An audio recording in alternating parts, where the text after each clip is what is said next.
Perhaps we need some outside universal threat to make us recognize this common bound.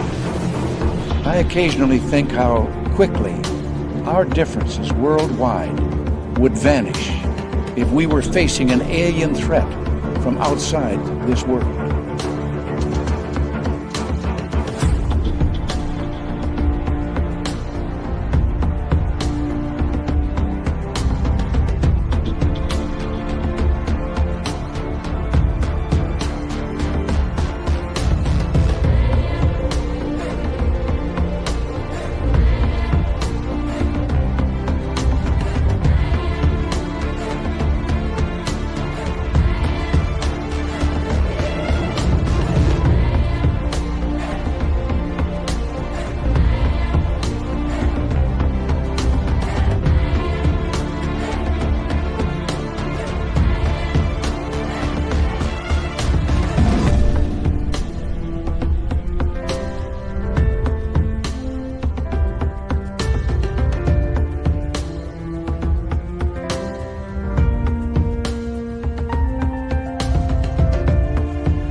Good evening and welcome to Spaced Out Radio. Tonight, my name is Dave Scott. We are getting right back into the paranormal. Night number 2 of Canadian Ghost Stories. Coming up, Nadine Bailey from Haunted Canada will be here momentarily. But first, let's say hello to each and every one of you. We have necessary dialogue in the gold medal position. Paramarv with a silver. Kitty Caddywhack taking home the bronze medal tonight. Race fan, how you doing? T-Bone, my man, thanks for coming on in as we start off roll call here. Mel WD-40 is here lubing us up for tonight's show because you can't talk ghosts unless you're lubed up and nice and smooth. Thank you, Mel, for the lube. Don't forget to give yourself a little shot as well. Moving on down, we got Robert Lamoth. Robert Lamoth will be signing autographs after the show. Line up to the left of the studio if you don't mind. To the left of the studio. Mama Catherine, there she is. Mwah. I love you, my dear. I hope you had a great day. I hope you're having a great night as well. And I know you will have a great time listening to tonight's show. So sit back and relax and get all cozy. Excuse me. K17 Odd, how you doing? Nice to see you as we continue on with our roll call here. Luscious Jules, nice to see you. And who is next on our list? Well, it's Kurt M, everybody. Frankie B, how you doing? Thank you for joining us. And it's been 9 months since Frankie B joined our YouTube chat. You're right. It is time to increase Dave's memberships. That's right. Join the membership club. Stephanie Kenny Blankenship, how are you? And T-Bone gifted a membership. Thank you, T-Bone. We love you, buddy. Thank you very, very much. Number 24 in your program tonight. Starting at right wing from Stockholm, Sweden, Lars Jansson. There he is. All right, moving on down. Mickey G, how you doing? Nice to see you. Walter Kochabinski, thanks for coming on in. Self-Destruct, welcome to SOR chat, as we appreciate you. Jerence Carter. Jerence Carter. Algaray over on Twitch, so excited about Nadine being on the show that he literally did 158 paranormal push-ups in under 43 seconds. He was jacked for tonight. 158 in 43. Good job, Algaray. Way to go. Way to work those arms. Desert Rat, how you doing? Honest Content is here. Honest Content will be signing autographs after the show as well.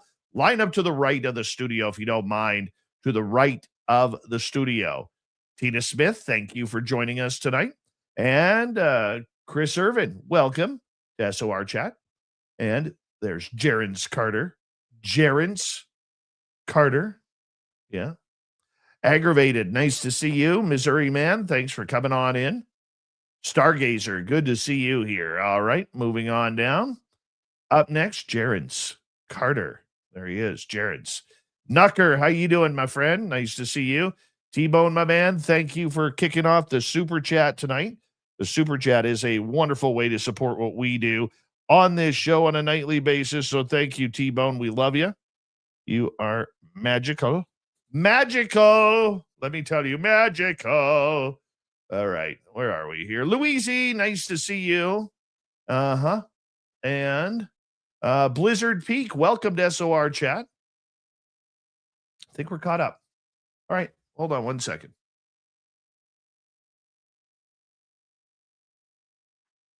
Hello and welcome to the radio and podcast side of Spaced Out Radio tonight. My name is Dave Scott. We're going to head to the Great White North from Haunted Canada. Nadine Bailey is going to tell us a bunch of spooky stories because we like spooky stories around here. Yes, we do. Now, if you're new to our chat room on YouTube or anywhere else listening in, hit the subscribe or follow button. It really helps us out. Yes, Dave got a haircut. Dave got a haircut last Thursday. Dave's feeling handsome again. Wasn't feeling handsome before that. Today I'm feeling handsome. Blue Cruz, how you doing? Nice to see you. And what else can I tell you? Don't forget to shop at our Spaced Out Radio store. Why? We do not have ugly swag, people. No ugly swag. You could wear our clothing out in public and actually look good, unlike most paranormal gear out there. So do me a favor. Throw those horns up, everybody. Let's rock.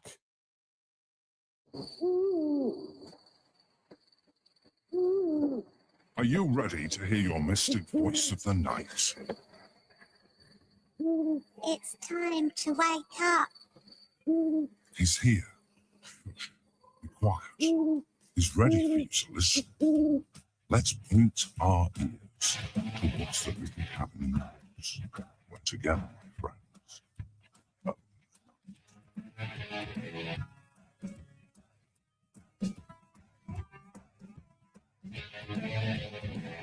It's time for Spaced Out Radio with Dave Scott.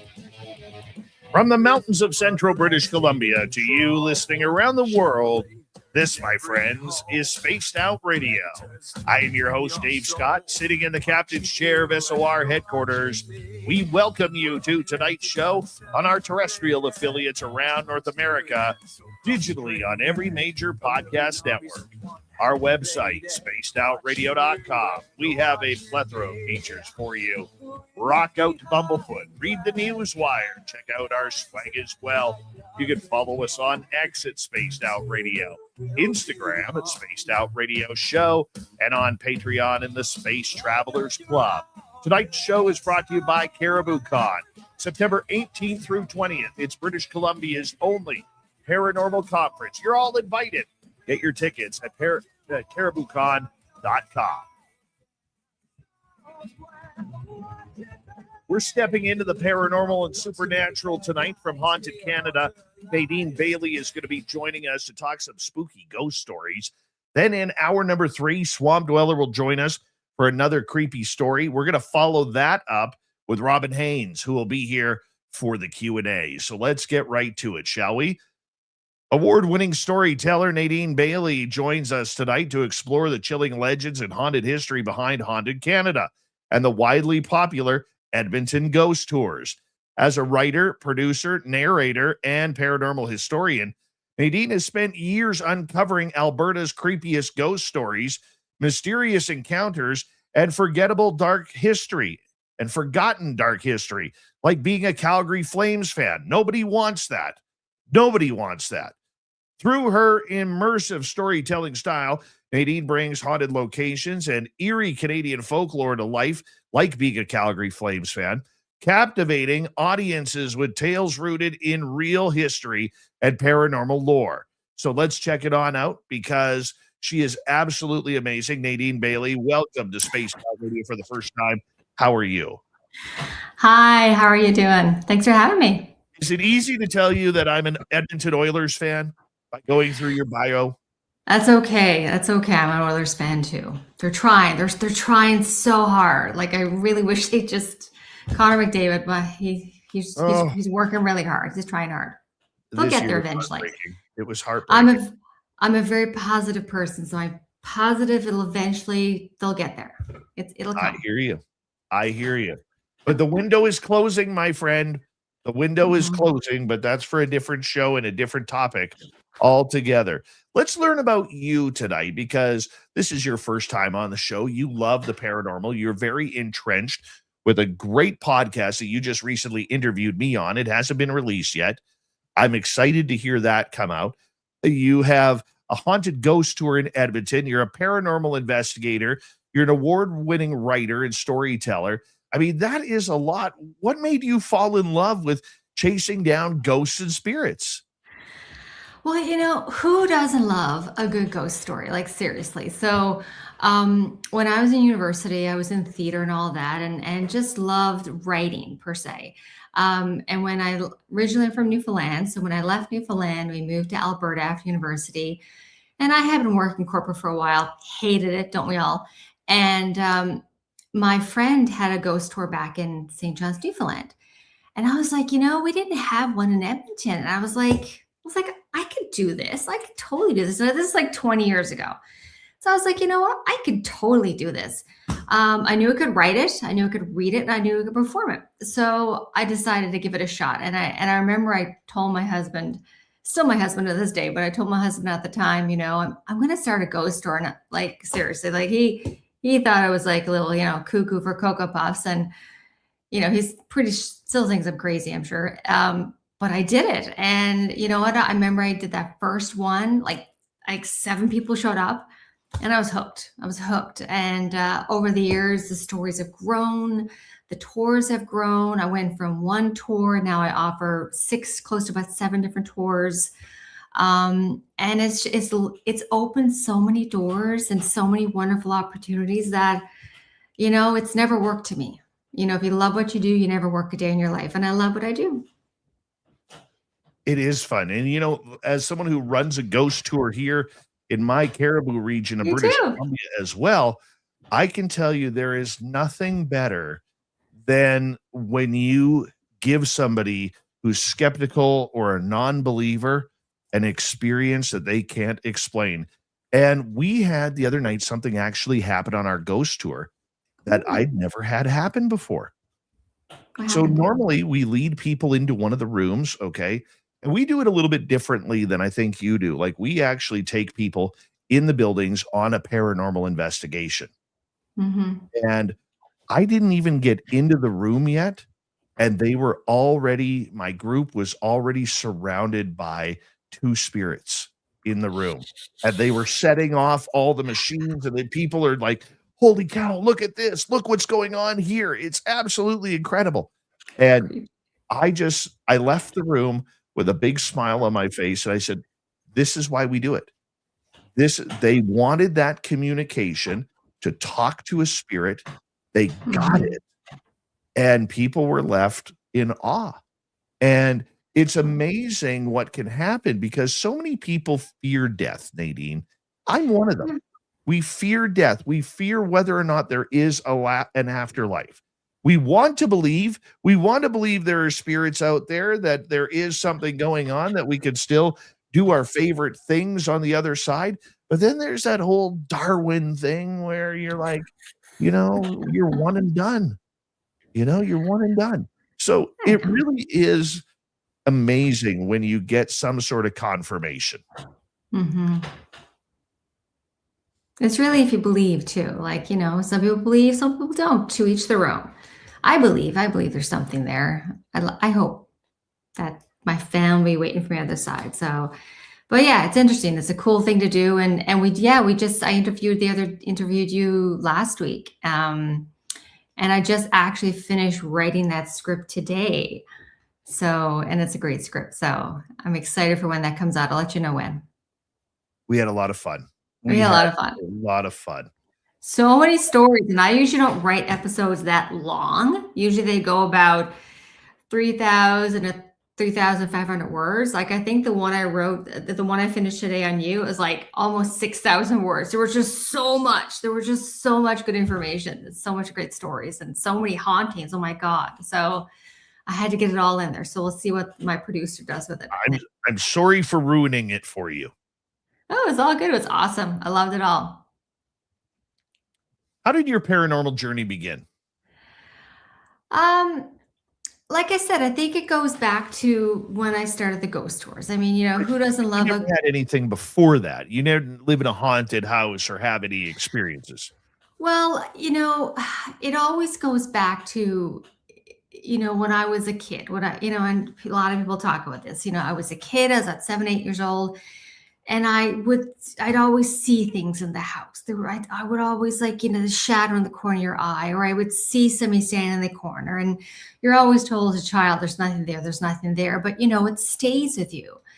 And then, as you get older, things just would always happen. You come home from school, put your book bag in your bed, and then you come back, the book bag's over in the closet. I didn't put it there. Strange things were always happening in my room growing up. So just, it always makes you wonder. And then you see these great movies that started to come out when I was a kid, like Poltergeist, like scared the crap out of me. But like Poltergeist and E.T. and The Exorcist, and all this, that's when it really started being talked about. And all of that stuff just made me wonder, like, what is it? I mean, I love fortune telling. I don't do it, but I love going, if you're somewhere and you go to a fortune teller, and is it real? Is it not? I don't know, but it's fun. So it's that sort of thing of, is it real? Is it not? But there's something there because there's something happening. So those sort of weird things happen. And then, off I go to university, and, you too focus on studying. That's where it gets out of your mind. But just this, weird things that always happen, like, like where you think about somebody and then you see them, or you're like, okay, well, this is going to happen, or I'm pretty sure I'm going to see a red car get in an accident, and then it happens in front of you. Weird stuff just kept happening. And it was like, how do you explain it? And I don't think I was ever able to explain it, because I don't think anybody would ever believe me or, wonder. But I'm like everybody, I love a good ghost story. And anytime we traveled, anytime I could go on a ghost tour, anything spooky, I would always do it, which I think led me to starting a ghost tour. Now, when I started the ghost tour in Edmonton, the Edmonton Ghost Tours, it was really about bringing together the historical side and the spooky side. And, when I started the ghost tours, again, 20 odd years ago, they weren't being done. It wasn't a big thing back then, not like it is today. And I remember going around to the businesses in the area, knocking on their doors in Old Strathcona, and literally saying, hi, my name is Nadine, and I'm going to start a ghost tour. Got any stories? And the people in the area were so wonderful. The Hub Cigar Shop told me their stories. Carol's Sweet Shop told me their stories. The Elephant Castle told me their ghost stories. The Old Strathcona Hotel told me their stories. And before I knew it, I had a tour. And then when you do these ghost tours, then people really want to tell you their stories. And then that's how it just kept growing and growing. Because, you had people come on the tour and like, hey, I used to work there. I used to live in that apartment building. I lived in that house. And did you know that there was somebody murdered in the basement? Did you know that there was a body dug up in the backyard? And then it just helps you grow the stories. So, I mean, I don't know if I answered your question or not, but it's just all these culmination of things that have happened over the years. I'm like everybody. I'm a skeptic. I'm a total skeptic at heart, but I want to see the proof. And there's enough of weird and truly bizarre things that have happened that I'm always searching for the answer. Well, So- you know what? And you're lucky, though, because there are so many businesses, pubs, hotels, and local stores that are in 100-year-old buildings that are so afraid to mention that they are haunted because, oh my God, what will people think? They're not going to shop here. They're not going to eat or drink here. They're not going to stay the night here. They don't seem to realize that people actually want this. They do.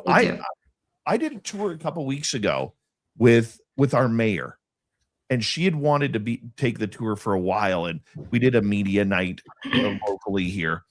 And I said, do you understand the money that we are missing out on due to paranormal tourism? Mm-hmm. And then Very I started true. dropping numbers from Point Pleasant, West Virginia, and Roswell. Like, they're bringing in between $10 to $20 million annually, all Huge. because of Mothman and a UFO crash. I said, could you imagine what we could do here with the haunted Gold Rush Trail? Yeah, it's huge. It's huge, and it's called dark tourism. And the thing about dark tourism is that it's second to Christmas. And I know you said your wife loves dark tourism and spooky stuff and all that. And dark tourism is viable. It's a viable business venture. It's a viable economy. You know, when I started the ghost tours, here's a little scoop for you. When I started the ghost tours 20 plus years ago, I had originally wanted to do the ghost tours at this big historical park in Edmonton that shall remain nameless. And I love them. They're a great park. And I had written up my little business plan and had gone there and made an appointment and presented to them and talked about doing a ghost tour in this historical 18th century streets. And they were like, absolutely not. That will not work here. This won't fly. This is too witchy. Absolutely not. And I was like, okay. So I just went off and started my own tour. Worked out better for me in the end. But now that same park, which again, I love the park, they now do a big Halloween event, and they start in Halloween, and they're doing a wonderful job. And I've worked on stuff with them, and believe me, they're bringing in a lot of coin, and good for them. It's wonderful. They brought in, I think, a new CEO a couple years ago, and it really helped turn it around. But that goes back to the question of, like you said, some places don't want to talk about it. They don't want to be involved. They don't, how dare you associate us with a ghost? And they're afraid it's going to hurt business. And sometimes it depends on who is running the place, who is on the board. I know we talked about this with your situation. And it goes back to another story I have. You know, I used to do these Halloween ghost events at this historical house at the University of Alberta campus. It shall remain nameless, but it's a lovely spot. And I used to partner with them to do Halloween events. We sold out all the time. The goal was to get people in the door. We got people in the door, and we went 50-50. They made a lot of money. I made a lot of money. And then the board changed. And when the board changed, no, absolutely not. How dare you? And that's okay. That's their decision. But they're missing out on a fabulous opportunity to get people in the door. Because most times when I interview people at historical museums, I always say, do people come for the history and then realize it's haunted and come back for the ghosts? Or do they come for the ghosts and then come back for the history? So either way, it's a win-win. So, you know, half of one, dozen of the other. And that's a really good point about that is realistically in Canada, for our American listeners, Canadians have a real problem where we don't acknowledge our history. We don't acknowledge our battlefields. We don't acknowledge how we got to where we are. Even the Gold Rush Trail that I'm on. You go to Virginia City, Nevada, where it started. People talk about that. That is a great builder of the state of Nevada and Northern California and Oregon. And up here, we're like, oh, well, I guess it happened. Who cares? You know, and people are so more worried about what will other people think than realizing that we have all of this important history and data. And for some places, the ghosts to tell us about it, that we're narrow-minded with it. You know, like most people don't understand that if you go right across Niagara Falls, okay, into Canada, there's a river there, the Niagara River. And they were actually shooting, the Canadians and the Americans, or the Brits at the time and the Americans were shooting cannonballs over the river at each other. And there is a giant battlefield, much like Gettysburg, as haunted as Gettysburg, right in Niagara Falls, and nobody knows. It's all there. The history's there, and it's really, I think, the last. I'd like to say, this is just my guesstimate, but I like to say it's the last 10 years you've really seen the turnaround. Like Halloween now, there's a ghost tour almost everywhere. Last night you had on a lovely lady who was doing a ghost tour in Regina. And you know what? Go for it, because if you build it, they will come, I say. But you'll see more now that, especially the last 10 years, that it really has taken off. There's a ghost tour in almost every city or town. There's paranormal investigations. There's paranormal TV shows. It really has taken off because it is viable. It has a long way to go, I think, but it's there, and it's a great form of entertainment. However you choose to do it. Absolutely. Yeah. You also are a great storyteller when it comes to the paranormal and supernatural. And in the next half hour, we are going to get to some of Nadine Bailey's stories from Haunted Canada. What makes a good haunted story? Well, hopefully it's haunted. Hopefully there's a ghost story there. I think what makes a place or makes something a good story is, the person who tells it to you. And I don't mean me per se, but I mean when I'm interviewing somebody or somebody after a ghost tour is telling me their story, it's how they're telling it, like how excited they are or how scared they are to tell you about what happened to them last week or when they were a child. Those things are fascinating. But what also makes it interesting is those facts, those tangible facts that, that this, like when we talked about 108 Mile Heritage Site, with your story, the post house, it's there. It's a tangible place you can go and you can see and you can touch.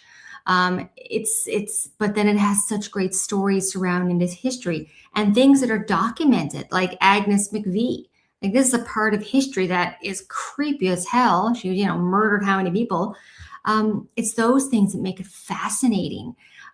Because, you have the ghost stories of, strange things happen, but when you can link it to something, I think that just brings it to a whole other level. It's very true. It's Mhm. absolutely true with that. And, it's not just about murder or, the spookiness of it all. It could be anything. Mhm. It could be, I think what's more creepier than an Agnes McVie story would be, why is there ghost children? Oh, That is creepy to me. I know that's a spooky one. That one always scares me because, you never know. You never know. Have they stayed around? Is there unfinished business? Is there a connection? It's a scary one. It's a scary one. What else do you find scary? I find so many things scary. Walking down an alley at night, which I try never to do. Um, I think the scariest thing, and I'm going to be a bit profound here, is not trying. I could have knocked down the ghost tours 20 odd years ago because I was scared or what people would think, and that's why a lot of people don't start businesses or don't, talk about their haunted location because, they don't want to try. And I remember when I had the idea for the ghost tours and I had told two friends about it. And one of my best friends was like, absolutely great idea. Go for it. This will be awesome. And the other friend was like, yeah, I don't think that's a very good idea. So I ignored that friend, focused on my positive friend, and I went for it. And it changed my life. It sent my life in a whole different direction that if you don't take those chances in life, you'll never know.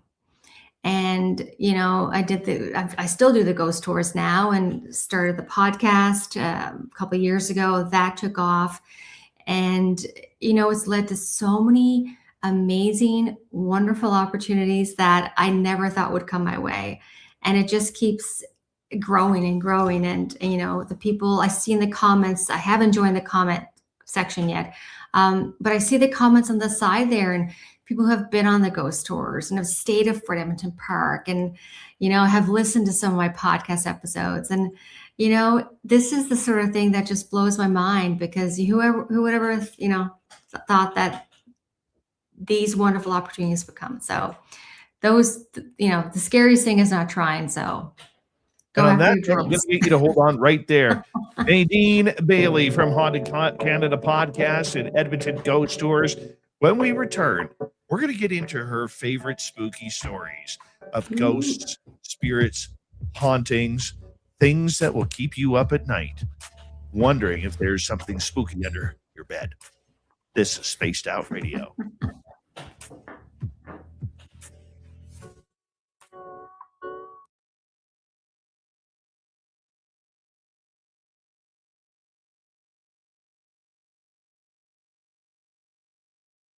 All right, we are clear. So our YouTube and podcast audience can still hear us. The radio side cannot. No worries. I'm just trying to join the comment section.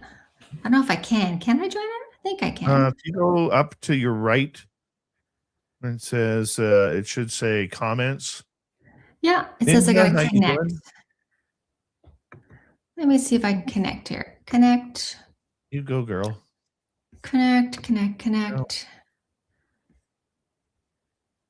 Continue.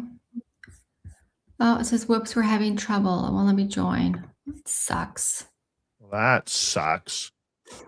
Maybe I gotta sign up. Let me see if I can sign up. Terry Hall and your beautiful mustache. How you doing tonight?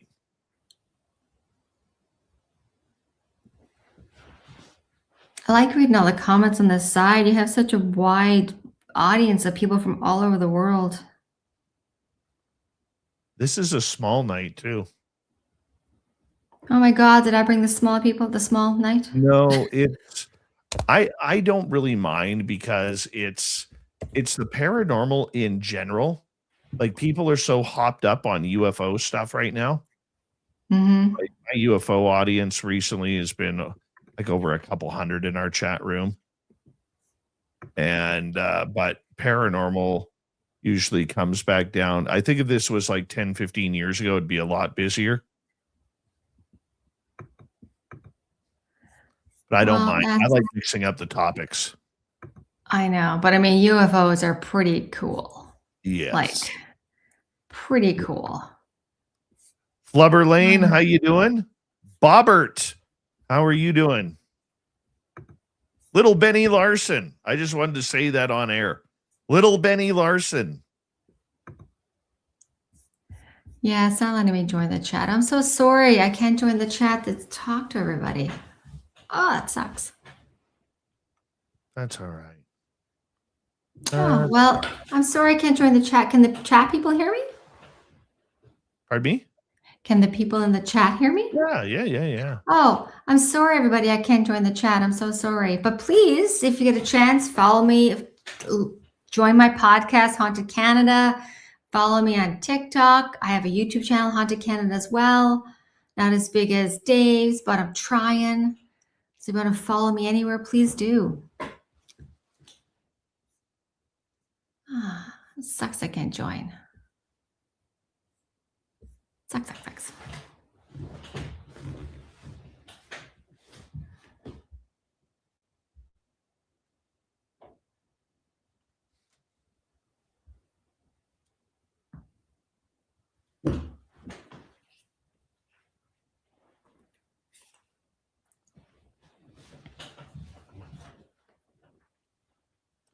All right. We have about 2 minutes. Awesome.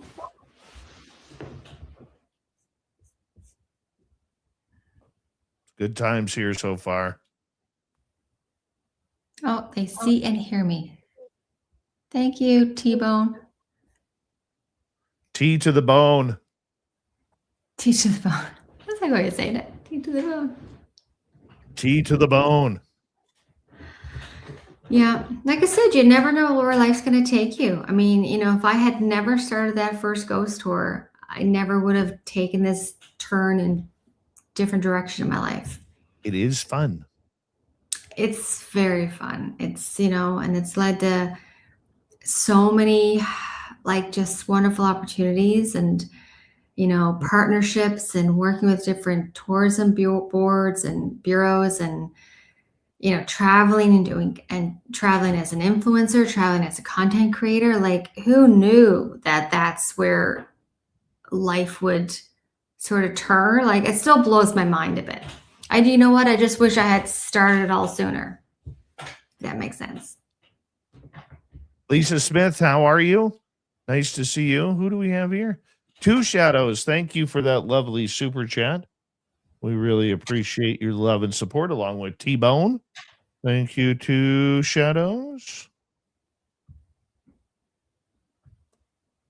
Very nice. Didn't expect that.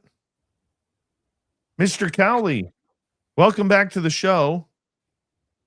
Oh, Mr. Cowley loves his spaced out radio. Hey, Fap, I hope you stub your toe on your bed frame in the middle of the night. We all hate Dave, so who cares? This is my local troll. He's awesome. I love him. Here we go, everybody.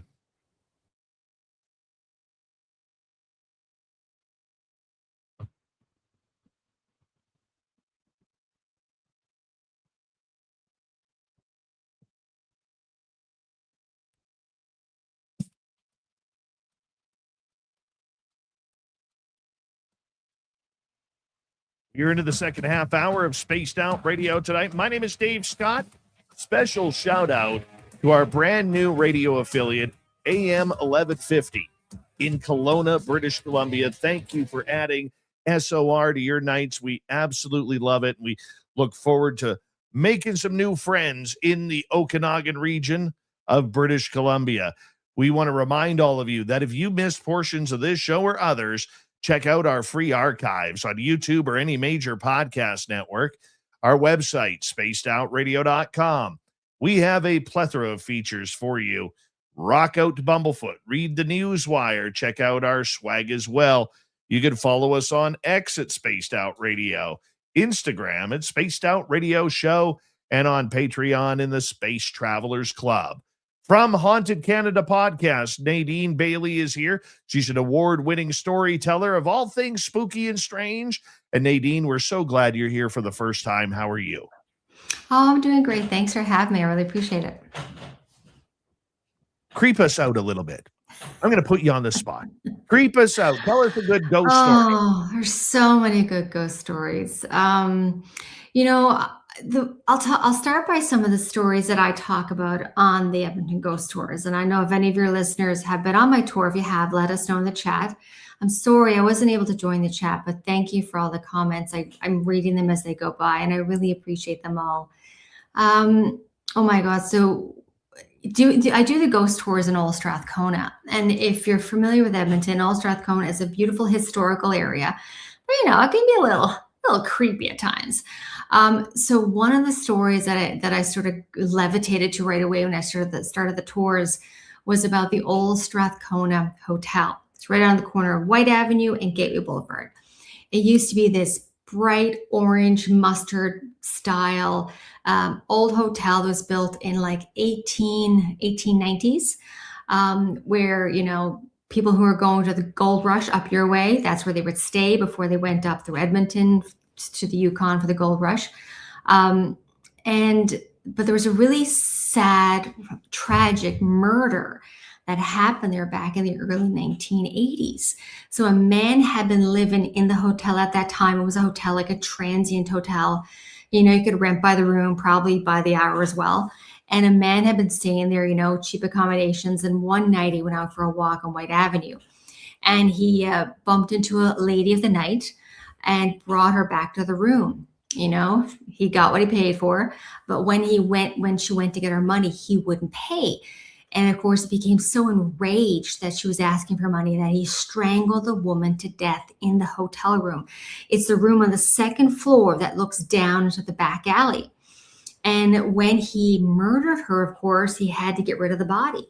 So what he did is he took her body into the bathroom and chopped her body up with an axe, put her body in several different suitcases, dragged the bags down to the North Saskatchewan River, threw the bags in the river. Now, of course, eventually, it was discovered what he had done. He was, convicted, went to jail. The woman's body was eventually recovered from the river. All those bags were recovered, and she was buried in a local cemetery. Anybody who's from Edmonton, she was buried in the Mount Pleasant Cemetery. And I actually pass by her grave when I do the cemetery tours. Now, of course, but what happened was the only bag that was never recovered from the river was the one bag from the river that had her head. And of course, her head was never recovered. And since her murder, her spirit, her ghost, whatever you want to call it, is still roaming through the Old Strathcona Hotel to this day. Staff, people who used to work there when it was a hotel, people who work there now, it's now a pub, tell me that when they're working there late at night, They'll actually hear footsteps going on the second floor back and forth.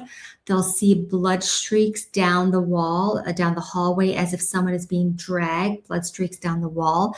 They'll hear banging on the doors. But what they'll also see is that people say that when it's around closing time in the restaurant, they'll often see what appears to be the apparition of a woman with blood dripping down her body. And all they can ever hear this woman, this apparition, say is, "Where is my head?" Of course, everyone believes that it's a spirit, the ghost of that woman who was murdered in that hotel room, room 16, that it is her spirit that's still roaming throughout the old Strathcona Hotel still to this day. And it's one of my favorite stories that I talk about. And where I tell this story, we're in the back alleyway, and we're literally just below room 16 that everybody can see. 20 years ago, 15 years ago, it was a pretty seedy hotel. But sadly, it burnt down. It was renovated, so now it's a very trendy pub.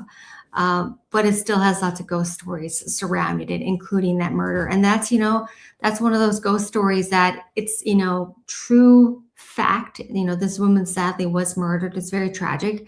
Something that actually happened that, of course, turned into a ghost story that people still talk about to this day. Why do you think that lady of the night who was tragically taken would stick around?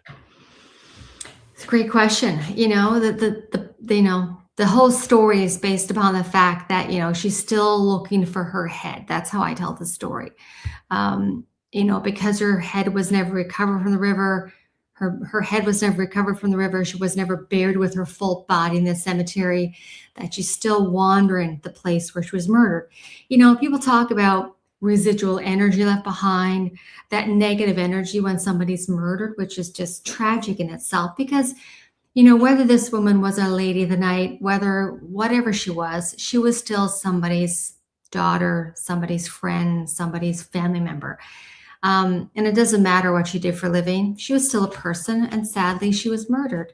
And that's tragic in itself, but it's that bad energy that is left behind in that building. So even though technically the shell of the building burnt and it was renovated, her presence is still there. And, the people who work in that building today, like I said, it's a trendy restaurant, they still talk about seeing her. So, hopefully her spirit has found some peace, but yeah, she's still walking up and down those hallways to this day. How often is she seen? You know what? Every time I go in there, because sometimes when I do pub tours, I'll bring them in there and I'll talk to like the waiters and the waitresses, and they always tell me the same story. Like, "Oh yeah, somebody saw her last night," or "Somebody was upstairs, getting some supplies. And they saw blood on the wall." And so every time I go there, there seems to be a story. It's just one of those that live on. It's infamous on White Avenue. Has she ever found her head? I don't think so. Her head was never recovered from the river. From all the research I did, from all the archives and old newspapers I read, her head was never discovered. Like I said, she was buried in a local cemetery, like 20 minutes from where she was murdered. It's called the Mount Pleasant Cemetery. And I actually do a cemetery tour. I love doing tours. I do a cemetery tour at Mount Pleasant Cemetery, which is the oldest cemetery on the south side. And I do know where she's buried. It's just a little small plaque that has her name on it. And I never talk about her name because she has family in town, still has family. I've had family on the tour. But sadly, she was buried without her head because her head was never recovered from the river. Oh, that's terrible. It is. That's absolutely. It's a very sad story. Very sad story. Now, one of the questions that I have about this is, with something this tragic, is there any way to try and bring her peace, to allow her to go to the light, to make sure that she doesn't have to feel tortured in the afterlife as well? Mm-hmm. It's a great question. That's not something that I do. I'm more about telling the story because I don't actually go in that building. I'm sure somebody probably could, like a paranormal investigation team or something. It's not something I've ever ventured in. I just like to tell her story that's just so that she's remembered. And it's a great story to tell. And it's it's a tangible story. She was a real person. It really happened. It's, you go back in the archives from 1980, 81, 82, Edmonton Journal, the story's plastered over the newspaper. And, it actually happened. But again, it goes back to, like you talked about earlier, when I first went to that hotel, when it was the old Strat, it's a very, what's the word? It was a seedy hotel, we'll call it that, back in, even 20 years ago. Like, it wasn't a place where a lot of people stayed. But it had history. It was just, you go there and you get like a pint of beer or like a jug of beer, pitcher of beer for like $5 or something. Even when I went there originally to do my research, they wouldn't talk to me. They're like, absolutely not. We are not haunted. Don't talk about us. And I was like, okay. And that happens a lot. And I am of the philosophy, you know what? Eventually the story will come to me when it's ready. And eventually that story came to me. Somebody who had worked there said, did you know about the lady murdered? And I was like, no, I didn't. And that's how that story came about. So even though they never wanted me to talk about it, it's a public building, you can still talk about it. And that's what I did. Somebody finally told me about it and I researched it and the story came to life. And then when the building burned down, I think it was like probably 7 or 8 years ago, actually. And they rebuilt the building and now it's a very trendy pub. I'm sorry, I can't remember the name of it. If anybody knows in the comments, let me know. They're very on craft beer, don't they? It's a craft beer place. Yeah. I can't think of it right now. It'll come to me, but and they're totally on board. Like they embrace it. They welcome it. They talk about it. That's one of my stops when I do pub tours, and haunted pub tours, and they just welcome it. Because I remember they told me when the fire happened, and they were renovating the building, they had to dig out the basement, and under the basement in the crawl space, they found a horse's skull. Oh my! I know, creepy as hell. And that was one of the things they found in the basement. So, and like I said, they welcome it. That pub, they welcome it. They talk about it. So things change over time. And I'm of that philosophy. If somebody doesn't want to talk about it, that's fine. Eventually the ownership will change. Eventually the board will change. And you'll have more, hopefully, open-minded people that want to welcome the tourism and the people in the door. We are speaking with our good friend from Haunted Canada, Nadine Bailey here. Let's move on to another story here because, Edmonton, Alberta is a very, very tough town. It's an oil rig town. It's a good hockey town. It's a cowboy town, much like Calgary is down below. I mean, it really is a tough breed of people there. I mean, never mind having to live in those elements all year round. You don't have a summer there. You have mosquito season and then you have hockey season. And that's pretty much it. So my question to you is, with the area of the town or of the city, being such a rugged place, I mean, there's got to be a lot of roughhousing with the spirits in there. There is. It sometimes it just depends where you go. Because remember, like I do the tours in Old Strathcona, it's called. But Strathcona and Edmonton at one point were two separate cities. And they were divided by the North Saskatchewan River. Because the railway, the CP, Canadian Pacific Railway, if that's the right title, they originally stopped in Strathcona. So all the business happened in Strathcona, and then they built the bridge, the high-level bridge across the river. And then the train went to downtown Edmonton, and then eventually the two cities amalgamated. But it is, it's a lot of rough housing. If people were going up north to the Yukon, to the Gold Rush, you had to go through Edmonton. That was one of the routes. It's just so much fascinating history surrounding Edmonton. I like to call Edmonton the concrete jungle. No disrespect to anybody from Edmonton. Because that's, kind of what it is. It's, you drive down the white mud, concrete, it's buildings and a lot of concrete. But then you go to the White Avenue area, the old Strathcona area, and it's almost like it's been preserved in time, because when the two cities amalgamated, all the business went downtown, Edmonton, and people just forgot about Strathcona. So you still have those old buildings from the late 1800s, early 1900s that have such amazing history and heritage. And then the ghost stories that, you're able to dig up just adds to that realm of history for, our beautiful city.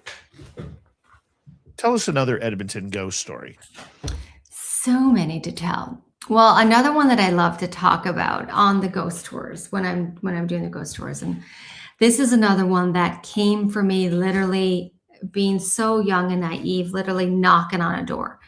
So when I started the ghost tours, as I mentioned earlier, I literally went around to the businesses. It was so green and just like, got any ghost stories? So on White Avenue, if anybody's from Edmonton, you'll remember this. There used to be on White Avenue a business called the Hub Cigar Shop. Now, the Hub Cigar Shop is smack dab on White Avenue, and it was one of the first buildings built on White Avenue. It was built in 1891. And when I went to the business 20 odd years ago to get some ghost stories, it was a wooden building and it hadn't changed in over 100 years. You go in, it was still a wooden structure, and you go in and the floors were slanted. So literally you're sort of like walking on a tilt. And the guy who was working there at the time, he was the great grandson of the original owner. So, I went in, I was like, hey, got any ghost stories? He's like, well, I don't have any ghost stories. He said, there's an old well in the back, and we're pretty sure somebody was murdered and thrown down the well. And we can sometimes hear banging where the old well used to be. And I'm like, that's a great story. Tell me about it. So back in the late 1800s, 1891, 1895, around that time, that, of course, was the old Hub Cigar Shop. But in the back of the Hub Cigar Shop in the late 1800s, early 1900s, there was an old pool hall. And in the center of the pool hall, there was a well, often described as like, a water well, a wishing well, if you want to say. Now, of course, the late 1800s, where did you get your water? You got it from a stream. But because that was a fresh well on White Avenue, a lot of the businesses in the area would actually go to that well at the business and use that well water for their businesses. So apparently one day, a couple of guys were in the pool hall, got into a heated, violent argument. One man actually shot one of the other men at the pool hall and threw his body down the well. Now, apparently this happened and nobody knew about it. Nobody knew about this, that the man was thrown down the well, until a few weeks later, the owner of the old Hub Cigar Shop, he starts to get like an odd smell. It's like, where's that smell coming from?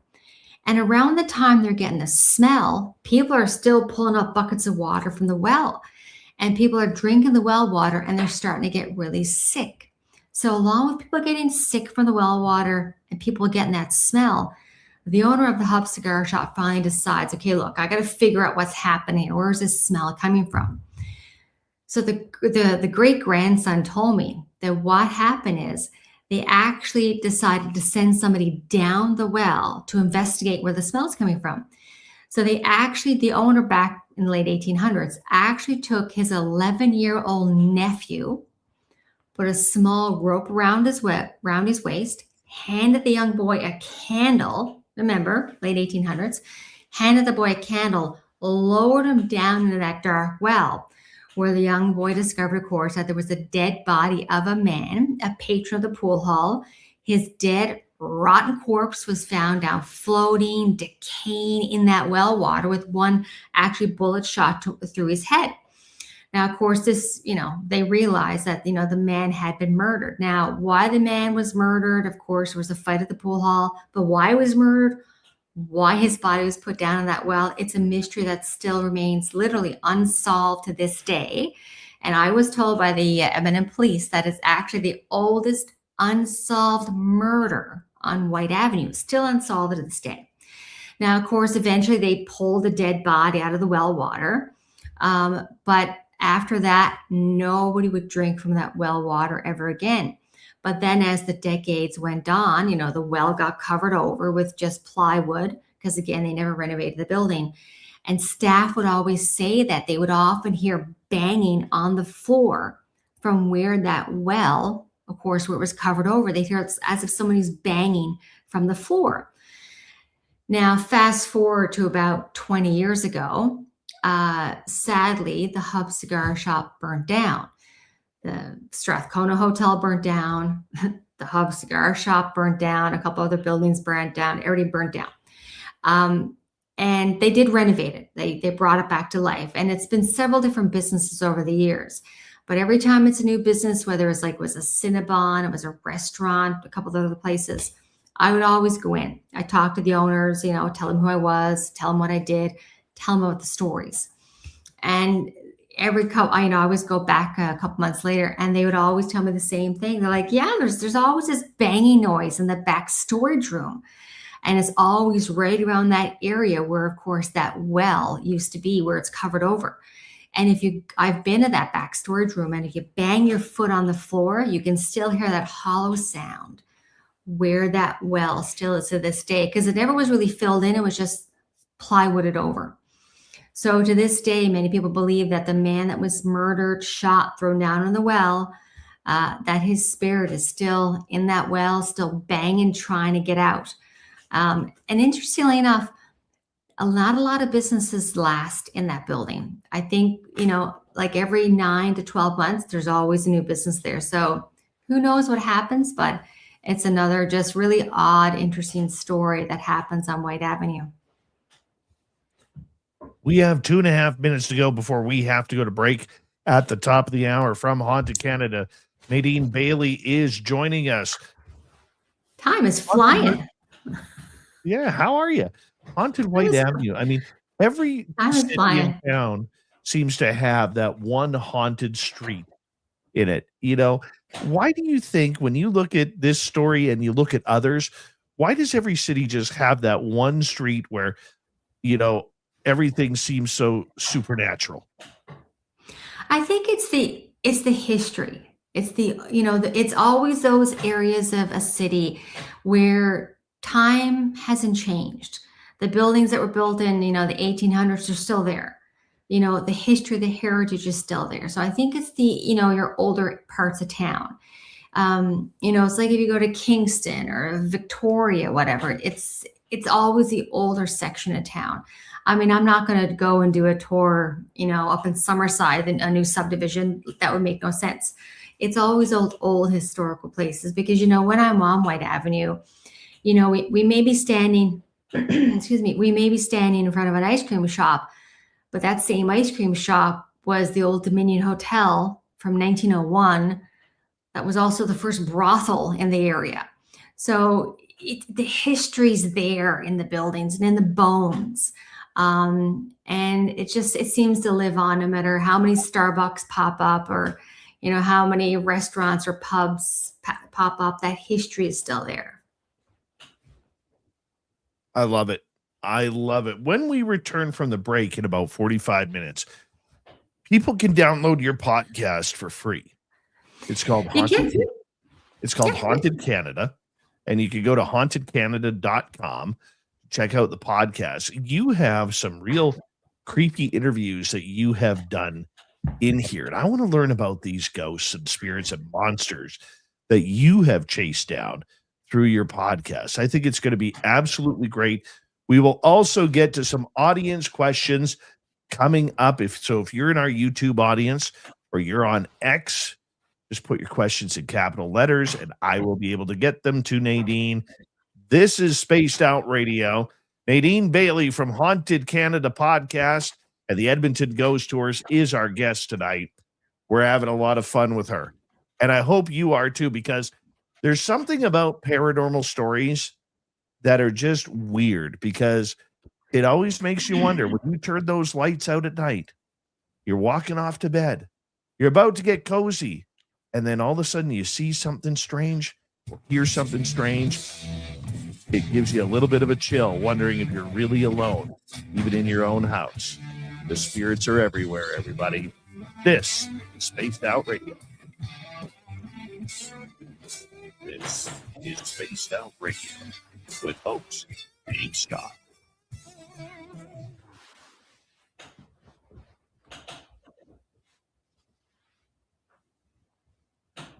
Hi, Tim Mothman and your goatee. How you doing? Nadine, we're going to play a little video. We'll be back in about 5 minutes, okay?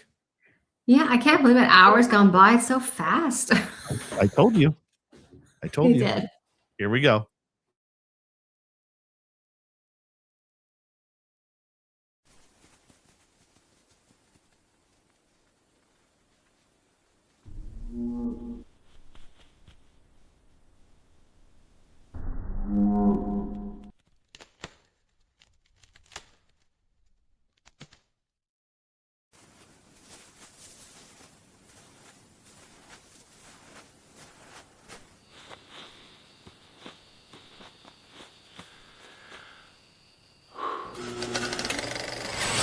Our merch is Bigfoot approved. We have t-shirts, we have mugs, we have hoodies, we have socks, we have hats, we have stickers, and so much more. Whatever you're looking for, we have you covered. Why just be a fan of the paranormal when you can buy Spaced Out Radio merch and look the part? Our merch ain't ugly, folks. Check out the Spaced Out Radio store. Find the link in the description below.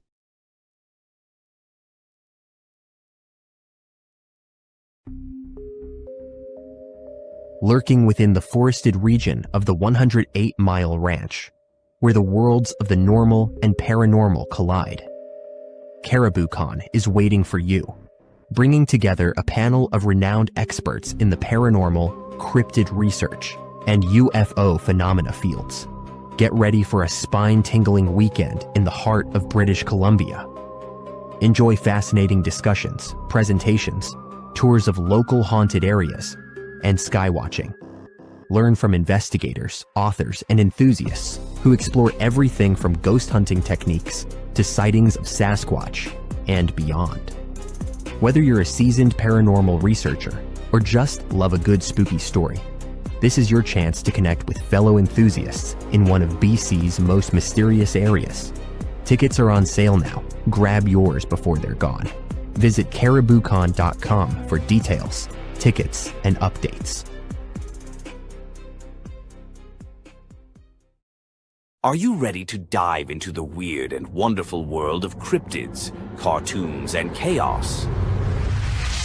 Meet Dirty Filth, Spaced Out Radio's resident cartoonist and master of the mysterious. Every Saturday at 2 p.m. Pacific, join him live on the Spaced Out Radio YouTube channel for Cryptid Cartoons with Dirty Filth, a hilarious hour where he sketches bizarre beasts, shares mind-bending stories, and battles his mischievous cats.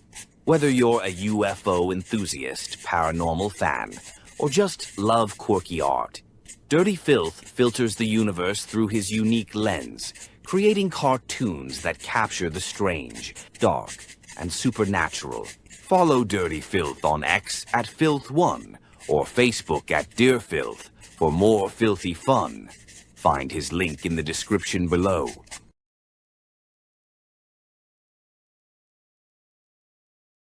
Spaced Out Radio wants to hear from you.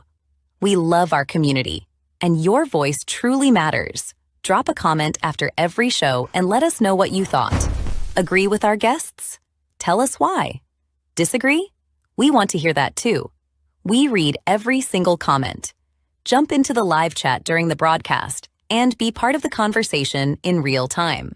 Got a killer topic idea? Your suggestions help shape the show. And if you want to take it even further, join our Patreon for bonus content and direct feedback opportunities with Dave and the team. This is your show as much as it is ours. Whether you're a longtime listener or brand new, we want your thoughts, your questions, and your ideas.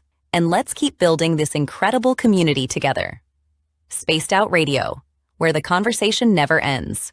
What are you waiting for? We're listening.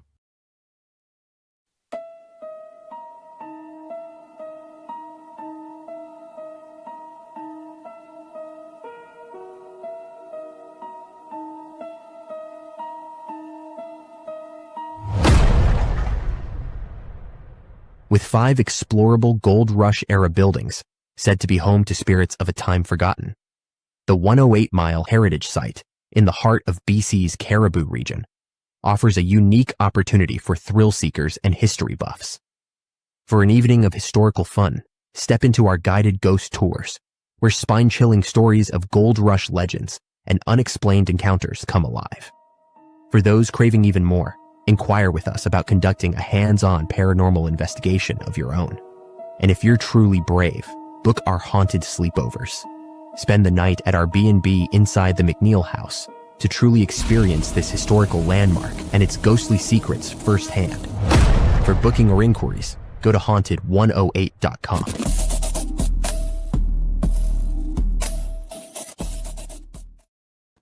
All right, we bring Nadine back in. We're coming back in 30 seconds. Thank you tonight to Two Shadows and T-Bone for our lone super chats tonight. If you're new here, don't forget to hit subscribe, ring that bell, as we are here 7 days a week for your listening entertainment. Make that 5 days a week. We're still trying to figure out the weekends, what we're going to do. Robert Arnett, welcome to SOR Chat. Thank you for joining us. And I think we are caught up on people. And put your questions in capital letters if you have them for Nadine. Here we go.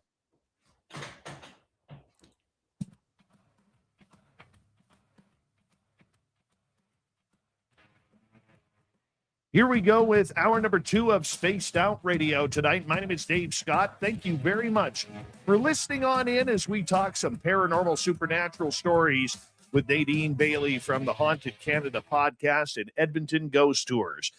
Hi to everyone listening in on our terrestrial affiliates around North America, digitally on every major podcast network, our website, spacedoutradio.com. We have a plethora of features for you. Rock out to Bumblefoot, read the Newswire, check out our swag as well. You can follow us on X at Spaced Out Radio, Instagram at Spaced Out Radio Show, and on Patreon in the Space Travelers Club. The Desert Clam has set the password for tonight in the SOR Space Travelers Club. Gasconade. Gasconade is your password. Use it wisely, Space Travelers, as the Clam sets the password each and every night right here on Spaced Out Radio. Let's bring in our guest tonight, Nadine Bailey from Haunted Canada podcast and Edmonton Ghost Tours, and she's bringing some very spooky stories tonight. Nadine, tell everybody where they can find your podcast, Haunted Canada. I am wherever you listen to podcasts. So I'm on Apple, I'm on Spotify, you name it, I'm there. So I'm on all the platforms. So it would mean the world to me. If you like it, follow it, leave a 5-star review because that always helps. I have a YouTube channel, Haunted Canada. I am on TikTok, Haunted Canada as well. Facebook, Instagram, all Haunted Canada. So, but you can find all those links through my website, hauntedcanada.com as well. Great website. Bought that about 15 years ago. I knew that would come in handy. If you want to follow me, listen to me, listen to the podcast, support it, that would mean the world to me. It's, it's a labor of love. It's just like what you do, Dave. It's all a labor of love. And I love what I do. So it's, never work a day in your life if you love what you do.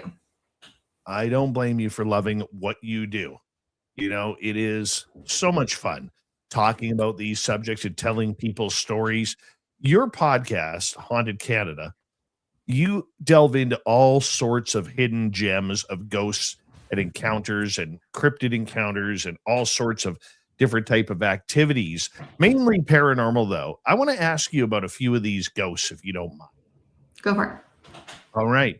Let's start off with the Kootenai Brown Park. What is haunted about this place? Kootenai Brown Historical Park. Such a great place. Let me pull that one up. There's a lot of stories. Where's my good old Kootenai? Oh, Kootenai Brown. So Kootenai Brown is right by Pincher Creek. So just sort of south in Alberta over towards the Rocky Mountains, towards the BC border. And this is another one of those places where, when I reach out to places to interview, I might send out 10 emails a week for interviews. I might hear back from 5 of them. And from the 5, I might get 2 yeses. And, first of all, it's really great when people respond and say, yes, they'd like to tell you about their ghost stories and that they want to talk about them. And I remember when I talked to the lady who runs this place, she's a fan of Haunted Canada, and she was so excited to talk about the many strange experiences there. So it's an old, almost like Heritage 108 Mile, old historical buildings that have come from the area, some that have been brought to the site. And they all, again, have their own weird stories. Families that have owned the houses for generations and donated into the park. And now when staff go in there, rocking chairs are moving back and forth. Doors are swinging back and forth. Staff will be coming down through some of the old houses, and they'll feel somebody pushing them from behind. One point, I remember they talked about how they were doing a school tour through the area, through the park. A lot of school tours come through, and the kids were like, well, can we go in that's historical house over there? And the guide was like, no, we can't go in there. We don't have enough time. And the kids were like, well, why can't we? All those kids are in there in the window. And the lady's like, there's nobody in that building. And the kids had seen the ghost children in the window. Oh my. And all those freaky things about Kootenay Park. And the great thing about Kootenay Park is that they embrace it. They have a lady there, and I'm sorry, I can't remember her name, but she's a psychic, a paranormal investigator. And she works with Kootenay Park to offer paranormal investigations. And like we talked about earlier, it's a way to get people in the door. It's a way for places to make some extra money, for especially museums. But it's a way to bring something new to a heritage site. There's nothing wrong with going and learning about the history and the heritage. But when you bring people in for a ghost tour, a paranormal investigation, like you guys are going to do at 108 Mile, sleepovers, like, heck, sign me up for that.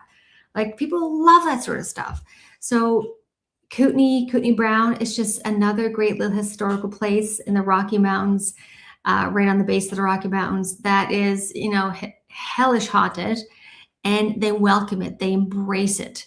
And a lot of places are like that I talk about in some of my episodes. Like a great example is Black Mud Creek, Pioneer Village in Ontario. The same thing. I interviewed them last year. I did a partnership with the Tourism Bureau. And that was one of the places I talked about. And they open their arms to it. They have ghost tours, paranormal investigations, like you name it, they do it.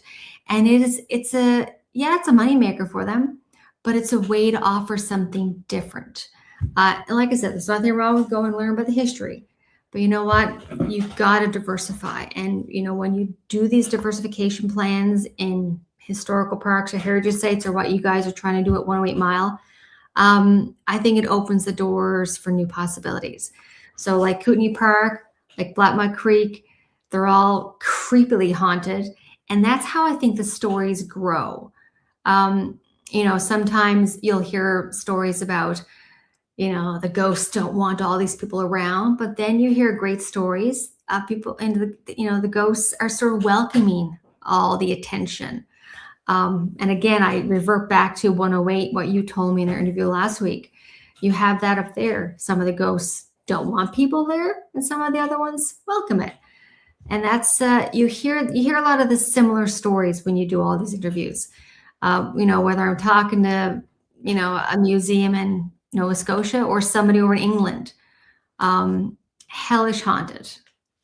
Just so- what I find is, like with our museum, what amazes me about museums is, I'll put it as an example this way. When somebody dies or somebody gets married, everybody becomes a singer and everybody becomes a poet. Okay. And it drives me nuts. It's one of my pet peeves in life.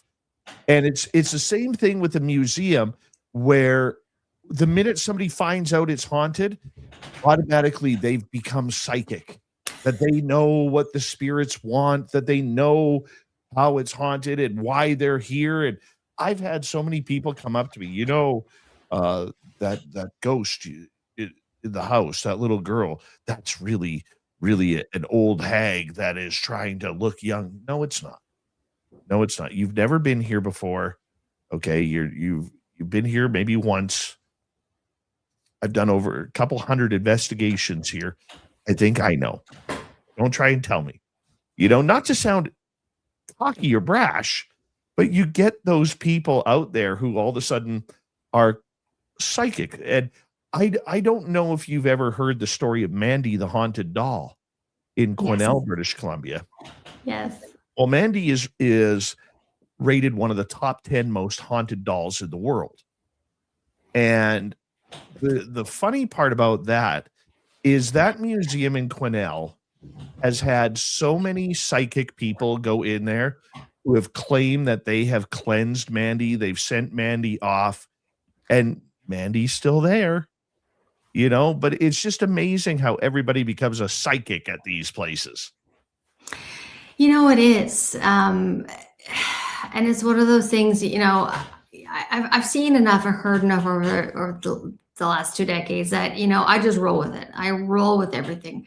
But there are times when things happen that even make me wonder, like, what the F just happened? Like, is there something really happened? I'll give you a couple of examples if you don't mind. Please. Because this is, when people always ask me, have you ever seen a ghost, Nadine? Have you ever had experience? And I'm like, I'm a skeptic at heart. I want to see the proof. But this is the story that I always tell people. And this happened, oh my God, so long ago. So when we lived in our previous house, and our kids were young. So at the time they were like 6 and maybe 4. And our youngest son, Jack, who was 4 at the time, very, very quiet child, like very quiet child. He would whisper, like if he wanted something, was so quiet. So one day, Jack and his older brother are down in the rec room, and they're like playing Wii, back when Wii was a thing.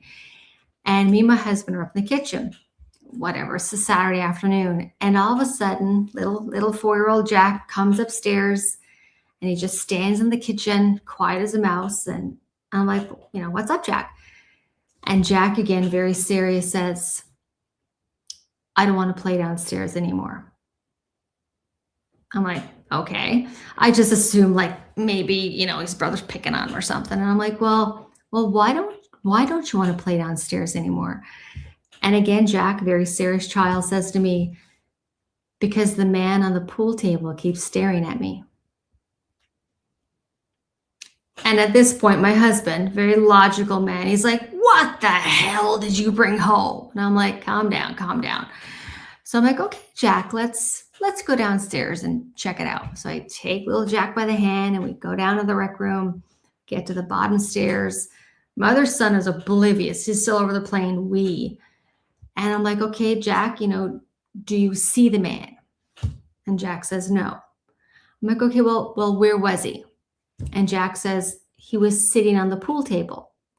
I'm like, okay, well, what did he look like? And Jack said, well, he looked like Granddad.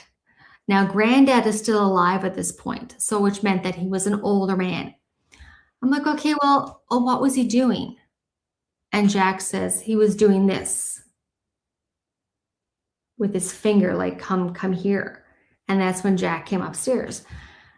I'm like, okay. And even I was a little like, what the hell? Like, he's 4 years old. How would he come up with that? And I believed him, 100%. I believed him. So we go back upstairs.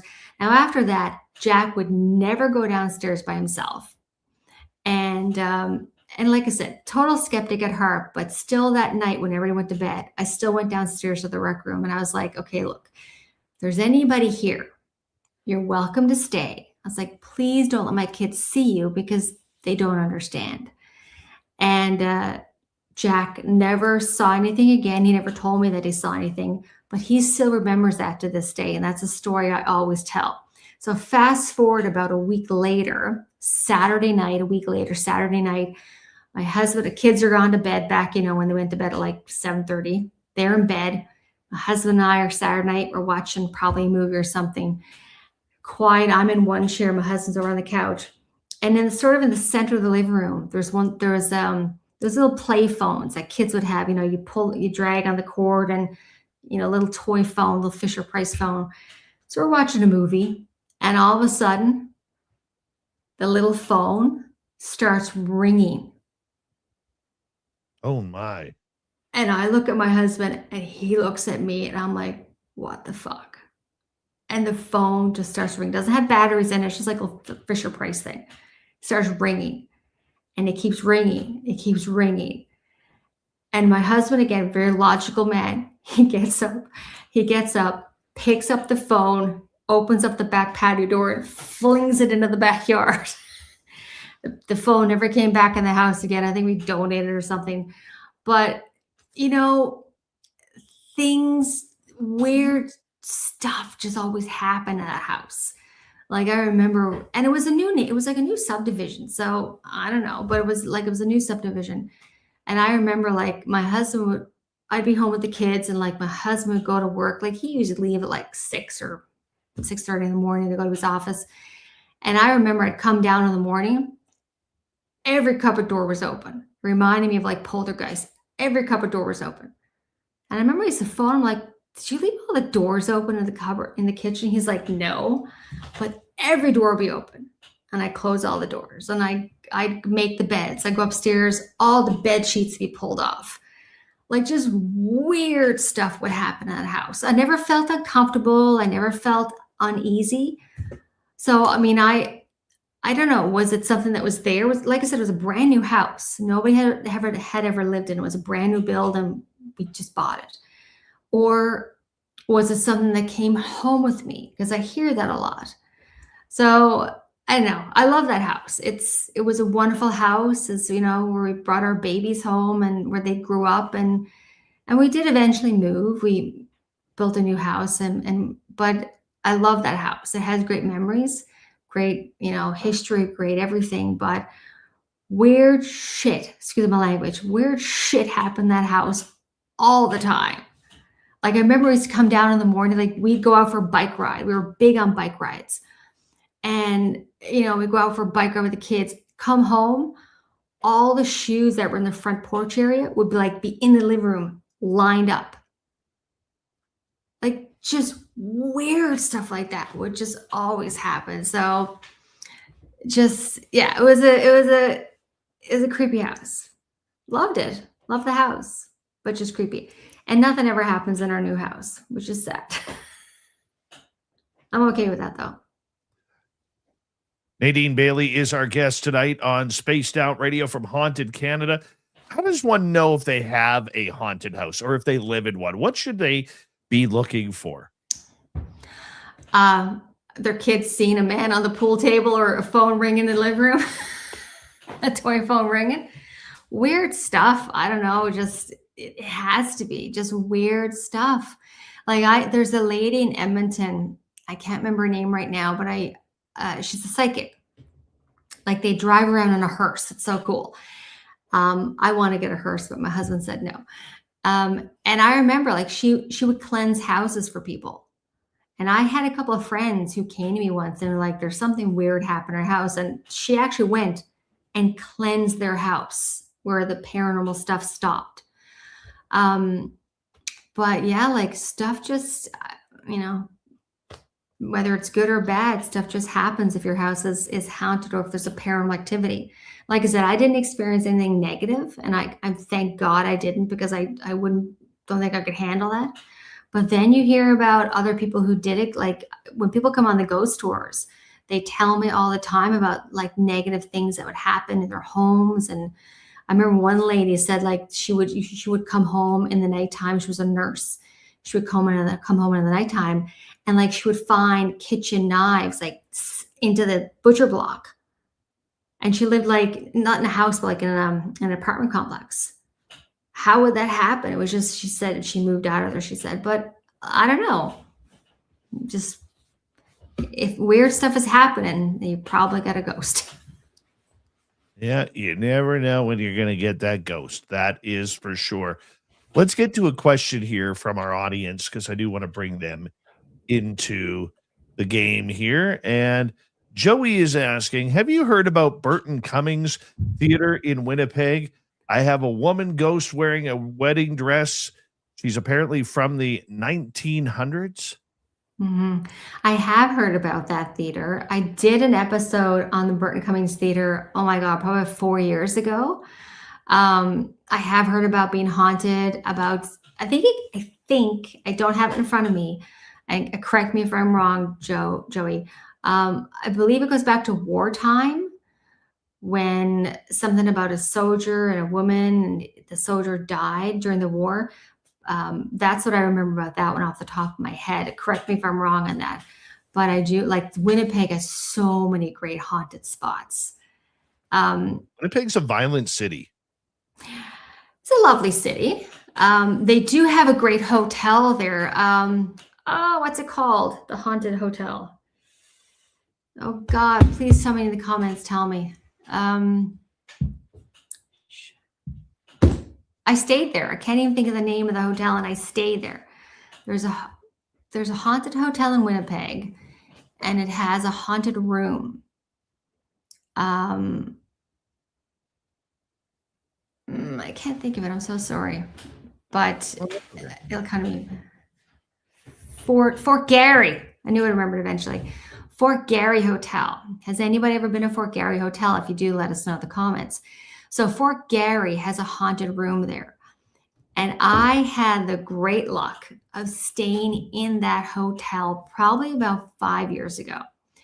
I didn't ask for the room, but when I got there, I heard that it was available and nobody else wanted it. I was like, sign me up. So I stayed in that hotel room for 4 nights. And, you know, I love a good ghost story, and I heard that it was haunted. The story with that room goes back to something similar, like the Burton Cummings Theater. You know, there was a couple that had just gotten married, and this is a true story. This isn't like documented. A couple had gotten married. It was their wedding night. They went up to the room, but the bride was feeling sick. So the new husband went out to the pharmacy to get her some medicine, but got hit by a motor car on the way back and died.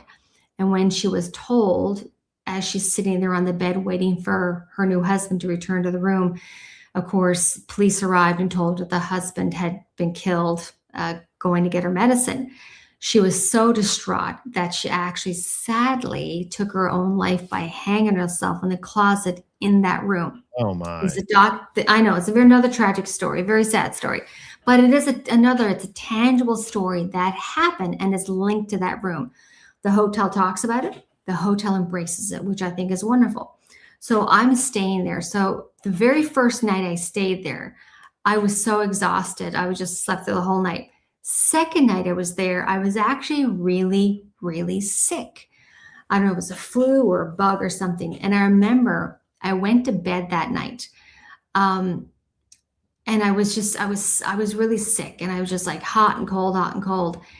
And I remember being in bed asleep, and I had the duvet thrown off me. And at one point I remember I was chilly, but I just didn't have the energy to pull the duvet back over me. And I distinctly remember somebody putting the duvet back over me and almost like tucking me in. I didn't feel scared. I didn't feel uneasy. I felt comforted. I really felt comforted. And the next day when I woke up, like, I totally felt better, wasn't sick anymore, but I remember that happening. So what makes this even odder is that, and I didn't know this until I had to did a little research on Reddit, that in that room, if anybody ever goes to that room to stay there, I think it's room 109, if I remember correctly, there's on the wall by the window, there's a black frame of a picture. If you take that picture off the wall, behind the picture, there's an envelope taped to the back, and people who stay in the room leave their experiences on a piece of paper in that envelope. So of course, me loving that, took it off, read all the notes, took pictures of it all, and put my experience in and put it back on the wall. So if you ever get a chance to go to Winnipeg and go to Fort Garry Hotel, try to stay in the room. But people go there. You can see on YouTube, people do investigations there, paranormal investigations, TV shows. They do it all. And Nadine, I'm going to get you to hold on right there. We're going to break here. We got Nadine Bailey for another half an hour. Let's chat. Sorry.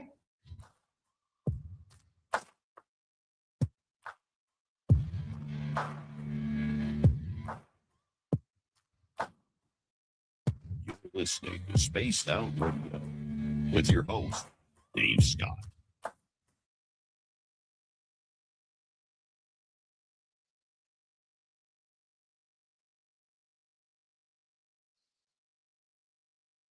All right, we are clear. I hope I'm answering all the questions you want. Oh, yeah. You're doing great. Because I seem like I'm going off in a total different direction half the time. You're doing great. Just remember, our radio audience can't see the chat. Oh. I can't respond. No, like when you're like talking about the chat, the people in the chat room, our radio people don't know who you're talking to. That's okay. They're all lovely. They're beautiful. Beautiful. You have a very interactive comment section. I love it.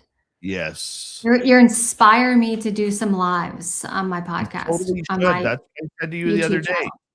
You're so You good. did. You need to do that. I don't know. I love to talk about Do you UFOs. mind? Though. How are It's you? fascinating. You totally have to. Pony Pong, how are you? Listen, I don't know how you find the time, man. I'm already swamped with stuff. I know that, but it's going to push your audience into a whole different realm of growth. Oh, that's true. No, I agree with you 100%. Life is just so busy. Like I'm writing a new podcast now too as well. So here's an interesting fact. So last year I won most outstanding true crime podcast in Canada, which blew my mind because when I started the podcast, I started doing true crime as well. So last year I won that with the Canadian Podcast Awards, which just blew my mind. So I'm working on another podcast now, all about cold cases. Nice. So yeah, life is busy, but life is lovely. So it's all good. Keep it up. 202. That's the room of Fort Garry. Thank you, Joey. I don't know if Joey can hear me, but thank you, Joey. I thought it was 109. It's 202. Joey can hear you. Oh, thank you, Joey. I appreciate that. See if I get a picture of that Fort Garry.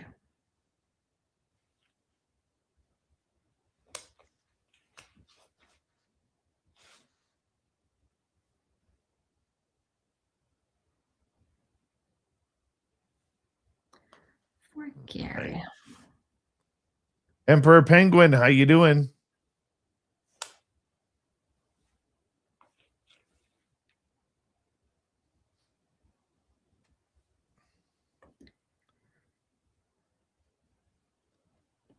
Let's see. We got about 2 minutes to go here, Nadine. Okie dokie.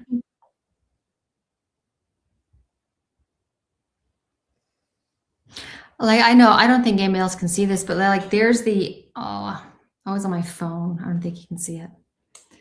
I have pictures of it. It's so cool.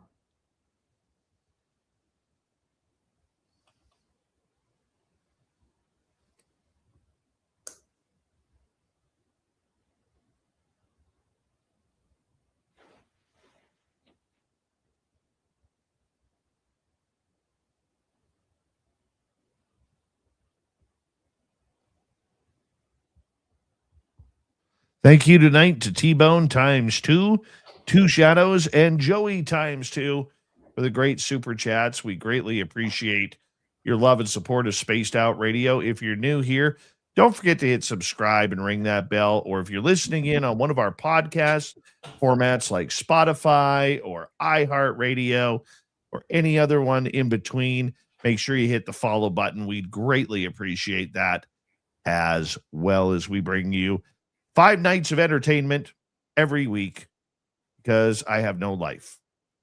And that's what I do for a living. I know.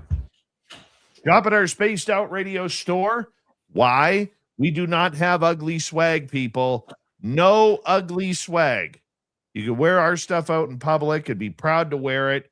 It's not like other paranormal gear that you want to just wear to a garage sale or to mow the lawn or paint the house.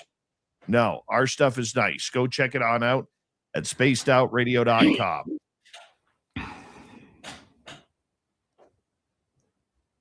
All right, we're coming back in 5 seconds.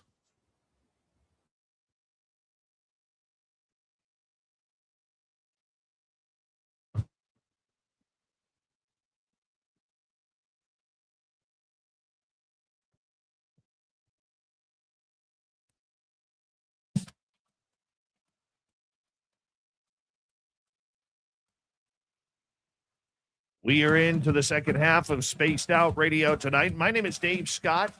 We greatly appreciate you tuning us on in wherever you are on this beautiful planet we call Earth. Let's get right to Nadine Bailey from Haunted Canada podcast. We greatly appreciate her being here. And we're going to start off with an audience question right off the bat from Marianne. Nadine, hi. Do you take psychics with you that could give you information when you go on your tours in Edmonton Ghost Tour? Thank you, Marianne, for the question. No, I don't. So when I do the ghost tours in Edmonton, it's really, it's a walking tour, and it's a performance. So it's talking about the history, the heritage of the building, and then I talk about the ghosts, the hauntings, the murders, the mysteries. I do 6 to 7 different tours in Edmonton. Start out with one, build it to that many. So it is almost like a performance, but it's very fun, very free flowing. I like to make people laugh, but not in a But when we talk about the ghosts and the hauntings, it's very serious. So I don't bring psychics along. There are times when some of the other tours that I do, I might bring a psychic along when I partner with different museums and historical houses. Sometimes we'll bring psychics in. So it just depends on what tour I'm doing at the time. But when I'm doing the walking tour in Old Strathcona, I don't for that one. I hope that answered your question. I appreciate that. What is your thoughts on psychics taking in paranormal investigations? You know what? My philosophy, the more the merrier. I think everyone has a perspective. I'm not a psychic. I don't, say to be one. But there are people who know things, who sense things, and people who have whatever ability they might have. And I wish I had it. I think I have something, but I don't know what I have. But there are people who know things, when you watch all those TV shows and yeah, I think it's a fascinating thing to have. So whether you're, a paranormal investigator or a storyteller or a psychic, I think the more the merrier, because it gives you a whole other perspective. And I mean, it's like anything. It's something that wasn't really, people may think, oh, well, it's not true, it's not silly. That's the same thing for paranormal investigators. People thought, oh, paranormal investigating, that's a silly thing to do. But look at the growth it's had, and look at the following it has on all the TV shows. It's like doing ghost tours. People thought that was silly, but there's so much out there to learn. So why not take whatever information you can? So yeah, I like psychics. I think psychics are awesome. I know I used to go to psychics all the time, like in university, and you'd hear the strangest things and then it would happen. So I don't know. I think there's a lot of good ones out there. T-Bone is asking about whether or not when you do your ghost tours, do you bring any gadgets or paranormal equipment with you for people to use? Thank you very much, T-Bone, for the question. It depends on the tour. Like I said, I've grown the business now to we do 6 to 7 tours. So on some of them, I will bring little EMF readers for people to learn and just, to see what they can sense. There was one point where I used to bring, we used to do pendulums and the dowsing rods. We used to do that years ago. But when we do some of the ones, like when we go to the cemetery, when I'm doing pub tours, Yeah, sometimes we'll bring EMF readers and stuff because it gives people a tangible thing to understand, whether they're hearing about the ghosts or the murder or whatever about this particular building that we're in. Then they can try to learn like an EMF reader. That's a cool thing to see and how it goes off, and then we grow on that. So for some of them we do T-bone, not all of them, but some of them we do. It just depends on the tour. Oh, that's and people love that. Like people love doing that. It's like when I talk to all these different museums and places across Canada, and they're all lovely. And, I always get this question. They always say like, how can we grow, or how can we get more people into our museum? And that's the one thing I always tell them: start a ghost tour and do a paranormal investigation night. I say, buy some EMF readers, buy a voice box, buy whatever gadget you want. I partner with a local paranormal investigation group in your area. I said, people will come. People love that sort of stuff. The skeptics, the believers, they love it all. And it's another layer to add. It's like, at 108 Mile, you guys are going to do like spooky sleepovers or whatever. Like, that's cool. It's offering something different and unique. That's the whole agenda in any business. I did a story once about, and probably like a couple months ago, about Dorchester Jail in Dorchester, New Brunswick. And if you're from the Maritimes, go there. So Dorchester Jail is run by Bill and his wife. I can't remember her name right now. And so Bill was working up in Ontario, wanted to retire down in the Maritimes, but find something really unique to retire in. So he bought the old Dorchester Jail, the same jail where they used to do the hangings and executions in the early 1900s. And now he runs it as an Airbnb. I'm telling you, best job ever. I think that's so awesome. My husband would never let me buy a prison, but I think they're doing awesome. And I did a story about his prison and the stuff that happens there, because it was an old prison. People were executed there. Some of the bodies are buried in the backyard, lights going on and off. They'll see shadows popping, shadows popping out of the cells. It's just a fascinating place, and they love what they do. And they've had some pretty big names come to that Dorchester Jail to do investigations. And that he talks about, and I talk about on the episode. If you want to listen to it, it's on Haunted Canada podcast. But just what a great retirement plan.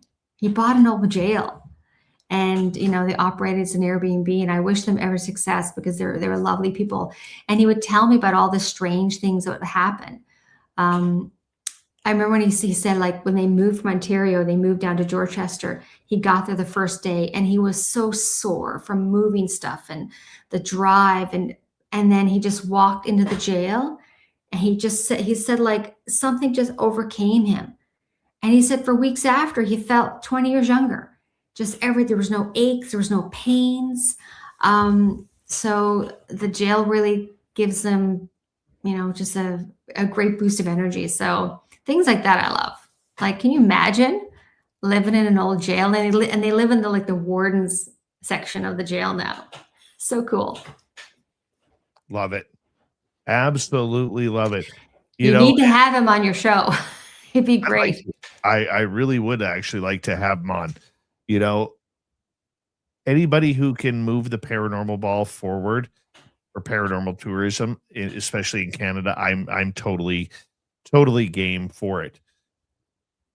Some of the monsters and legends that you have tracked down through your podcast, Haunted Canada, which people can find on iTunes or Spotify or any major podcast network. What are your favorites? You mean like monsters and such? Yeah. Well, you'll always hear about the Bigfoots and the Wategos, if I'm saying that correctly. And you hear about all those, the spirits and the ghosts and the fairies or the dark ghosts or the spirits and things like that. But I think some of the ones that I enjoy personally are the ones that are connected to a house and have the history. So it's not actually a thing. It's more of what happens in the house. And a great example of that is I did a story last year about a place just outside of Calgary called Mystic Manor. And if you don't know this place, you need to look it up. It's in High River, Alberta. Yes, High River, Alberta. So it's run by a lady who is a psychic. You need to have her on your show. She'd be awesome. And it's an old historic home from the late 1800s. It was used for several movies. It was used for like Superman 3. But the house goes back to the late 1800s when the family lived there. Sadly, the son died. But because it was the biggest house in town, it was used as a makeshift hospital, and it was used as a local morgue and funeral home. So whenever bodies came to the house, the coffins were always stored in the basement. So the lady who runs Mystic Manor now, the house has been in the family for years. And she knew as soon as she walked in that this had to be like a haunted house. And she runs ghost tours there. She does private events there. But I remember she talked about how the matron who originally lived in the house, over 100 years ago, her spirit is still felt there. And those are the sort of things that I sort of lean towards when you talk about seeing things or whatever. Those are the things that fascinate me, because she would talk about in the house how when guests would come by, they would see a woman standing on the staircase, because that's where the woman who lived there over 100 years ago would stand and direct the workers. And how she said nobody can go down into the basement. She can't go back into the basement anymore because it's such a dark energy, because that's where all the coffins were kept from centuries ago, because it was used as a funeral home. And because in the wintertime, you couldn't bury the bodies because the ground was frozen in Alberta, obviously. And the coffins were kept in the basement for months on end while the family are living upstairs. And then I remember she told me about how in one of the rooms upstairs, it was almost like a turret room. And when she first went there to see if the house would work for her haunted house, soon as she opened that door, there was like hundreds and hundreds of flies just buzzing all around, flies. And then when she went back the next day, when she really felt that the house wanted her to be there and the house wanted her to do this venture, she went back up to the turret room, and the hundreds of flies were all now dead on the floor. Oh. And I know it's a creepy ass house, but it's so cool. And she's lovely. And she really got the sense that this house wanted her to start this business there. So yeah, it's called Mystic Manor, and she runs it as a haunted house. People can go do tours. There's all the rooms decorated in period stuff and skulls and all that sort of stuff. But she won't go into the basement. You can go down. Anybody can tour the basement by themselves, but she won't go into the basement because it just gives her such a dark feeling. And again, that's where all the bodies were kept back in the day. So, yeah, like I don't talk about Bigfoots and stuff like that. I haven't ventured there. I'm sure I will eventually, but it is a part of supernatural phenomenon and all that sort of stuff. But, seeing a good ghost, having that paranormal experience, stuff like that just, creeps the hell out of me and just always makes you wonder. It's like, the story of my son. He's 4 years old. Creepy happening in the forest this past weekend. Oh, tell me. Yeah, at my spot where I like to go, as we were setting up a trail cam, because we have Sasquatch in the area. And the week previous, I had leaned what looks like it's a thick tree branch that could be used as a club. So I leaned that against a tree because I want to see if I can maybe attract them in to tree knock for us again. So this week we brought our trail cams back. We'll check them on the weekend. And we were placing the trail cam out there. And all of a sudden we hear a woman's voice. Just ha ha. Just like that. Ha ha ha. Just like that. And I was like, okay, Not a problem. We're the only ones here. There is nobody else around. And then we get that. That was kind of creepy. I love it You know when what? that happened, though. You know what? That as soon as you said that, that just reminded me of something else. Not even a year ago, like last summer, that same son Jack, he and I were in our house, like not the one we were before. We're in a different house, and we're in the kitchen, sitting at the kitchen counter. He's showing me something, I think, like on his phone or something. Super quiet in the house. Everybody in the cul-de-sac's gone to work. And all of a sudden we hear from upstairs, the stairs that go upstairs is right next to us. We hear upstairs a female voice say, hello, hello. And we knew because two of us looked upstairs and we're the only ones home. And me and Jack looked at each other. We're like, what the hell? And I went upstairs. I checked. There was nobody up there. But again, that hearing somebody say hello. It is creepy. So creepy. It is so creepy when you get things like that. I love it. It doesn't bother me more. It still gives me a bit of the heebie-jeebies, but there's I always like to think there's a logical explanation. There has to be a logical explanation, but I mean that one that day scared the crap out of me. Lots of things. I mean, I should write them all down, but there's just so many things over the years that have happened. But it's almost like when you get that little voice in your head, that says, don't drive down that street or don't walk down that alleyway or whatever it is. It's almost like that sixth sense or somebody guiding you. It's the same. I guess it's that same thing. Is there somebody there helping you? Is there somebody guiding you? Who knows? And you know what? I know like our spot that we frequent every week here. It's in the middle of the forest. It literally will scare the hell out of you because it's very claustrophobic. You can only, no matter where you are in the forest, in the most parts, you only have maybe a 30 to 40 foot viewing radius because it's so dense in trees and bush. And you really have to be prepared for anything in there because not only are you looking for paranormal, supernatural things, but in that area, you also have to worry about grizzly bears, black bears, mountain lions, lynx, moose, wolf packs. Pretty much everything in North America that wants to kill you is in that area. And so you're doing kind of double duty. You're trying to be an investigator or a researcher, and at the same time, you're having to be your own bodyguard because you are literally in the elements. And I've had a lot of people criticize me because we go in protected. And, we have our pointy sticks. They are ready in case something happens with a wild animal. Thankfully, we've never had to do anything like that.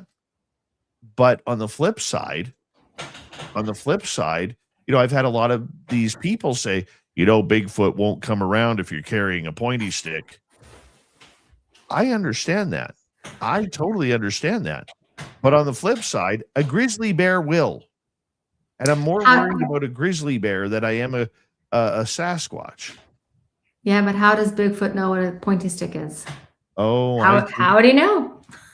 Well, allegedly, they can smell pointy stick powder.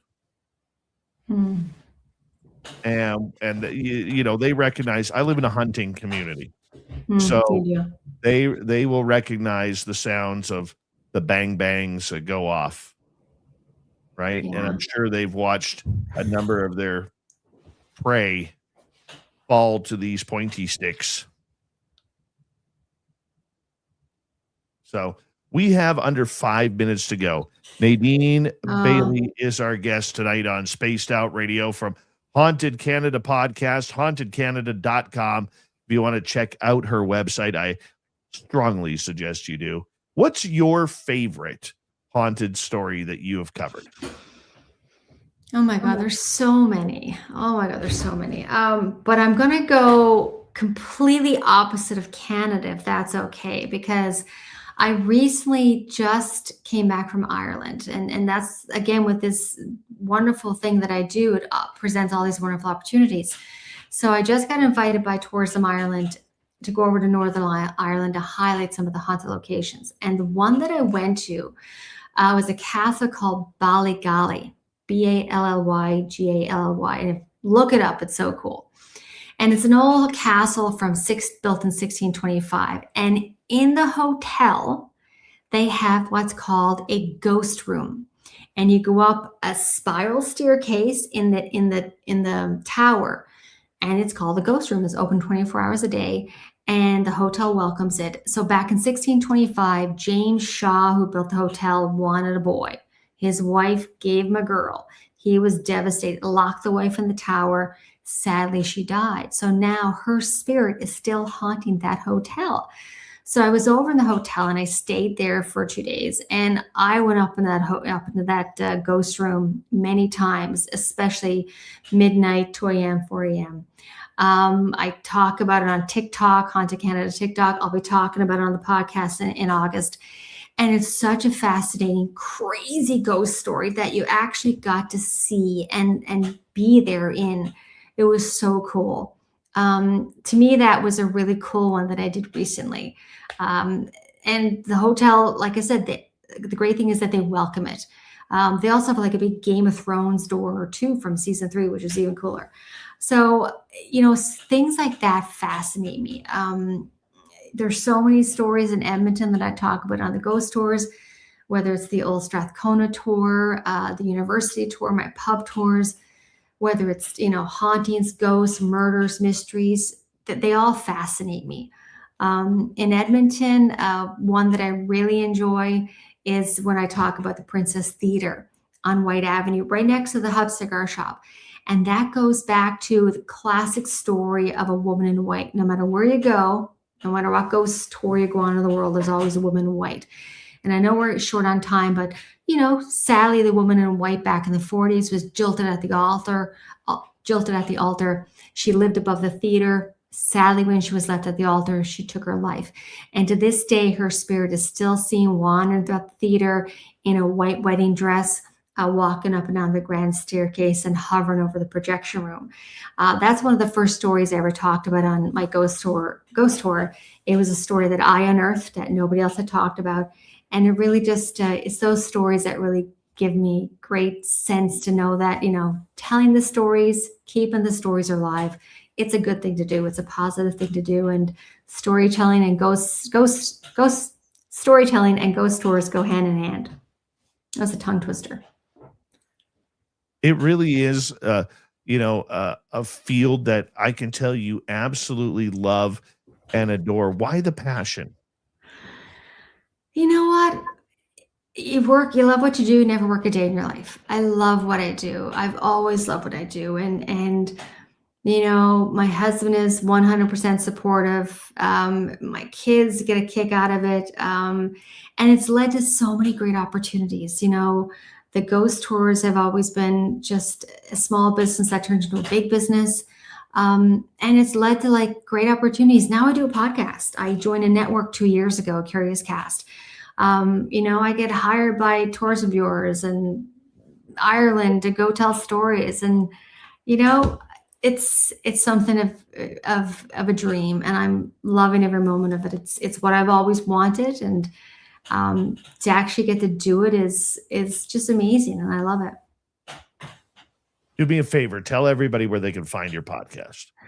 You can find me on wherever you listen to podcasts, Apple Podcasts, Spotify. You can find me anywhere. Please follow, give it a like, give it a 5-star review.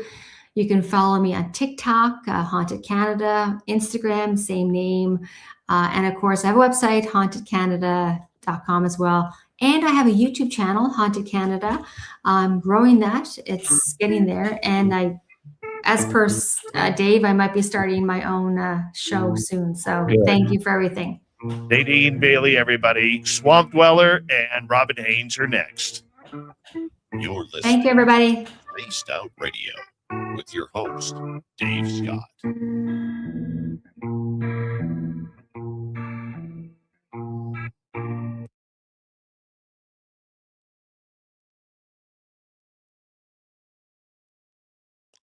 All right, my friend. Thank you so much.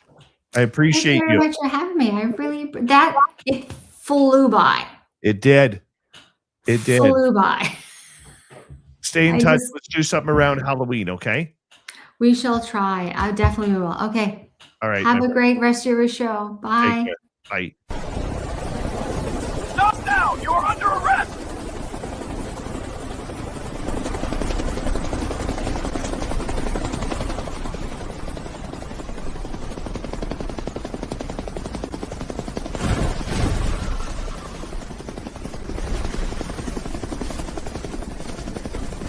Hands up! Don't move! Don't get caught without your spaced out radio merchandise. We have t-shirts, mugs, hoodies, socks, hats, stickers, and so much more. Whatever you're looking for, we have you covered. Why just be a fan of the paranormal when you can look the part? We don't have ugly merch, folks. Check out the Spaced Out Radio store. Find the link in the description below.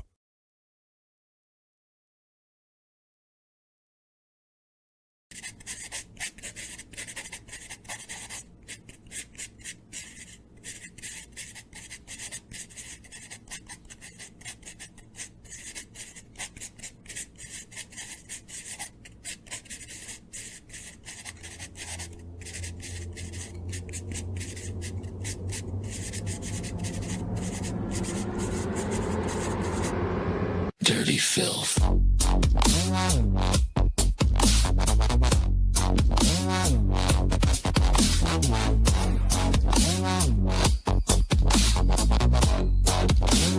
Dirty filth.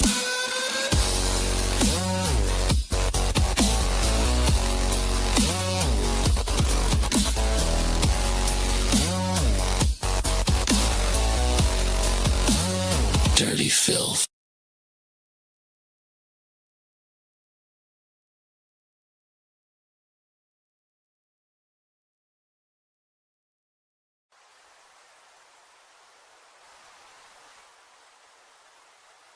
Object is heading north 045 degrees. It's definitely not a plane.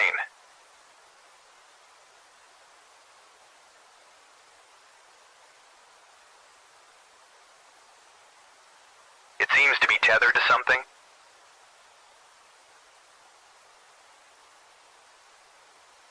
Is that a banner, Joe? Caribou Con. Does anyone know what Caribou Con is? Caribou Con, one of the BC Caribou region's best-kept secrets. Until now. Join our panel of renowned paranormal experts for a weekend of fun and intriguing presentations. Go to cariboucon.com to book or inquire now.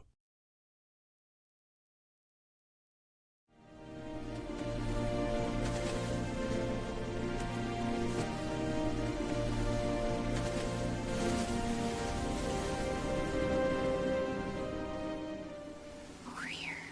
Look at this.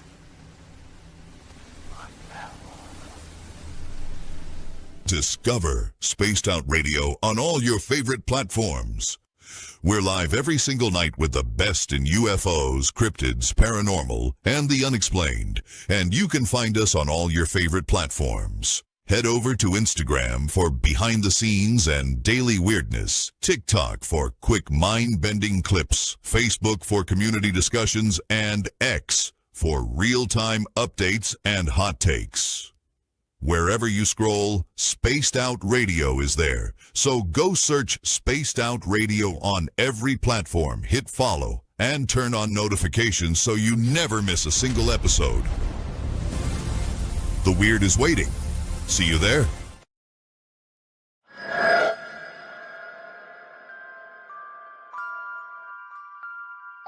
The McNeil House is one of several buildings at the 108-mile heritage site said to be haunted by spirits of a time long forgotten.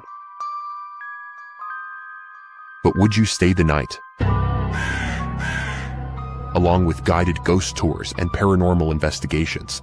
Haunted 108 is offering a chance to spend the entire night inside the historic McNeil House by booking one of our B&B style sleepovers, where you can experience the hauntings firsthand, meet the resident ghost cat, and witness unusual activity.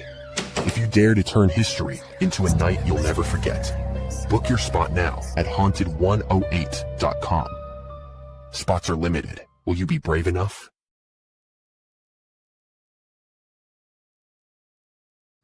Big thank you to everybody tuning us in tonight as we prepare for Robin. Let's bring her in here. Robin, how are you? Hi. Swamp Dweller will be about 2 minutes and 24 seconds. Your hair looks great tonight. Thank you. Good to see you. I missed you last week. I know you did. I know. I want to say a big thank you to T-Bone ×2, Joey ×2, and Two Shadows for our wonderful super chats tonight. Greatly appreciate that. And don't forget, we are here 5 days a week for your listening entertainment. So make sure you hit subscribe on YouTube. And if you're listening in on the podcast side, give us a follow, give us a 5-star review. We'd really appreciate your love to help us grow each and every day. Here we go.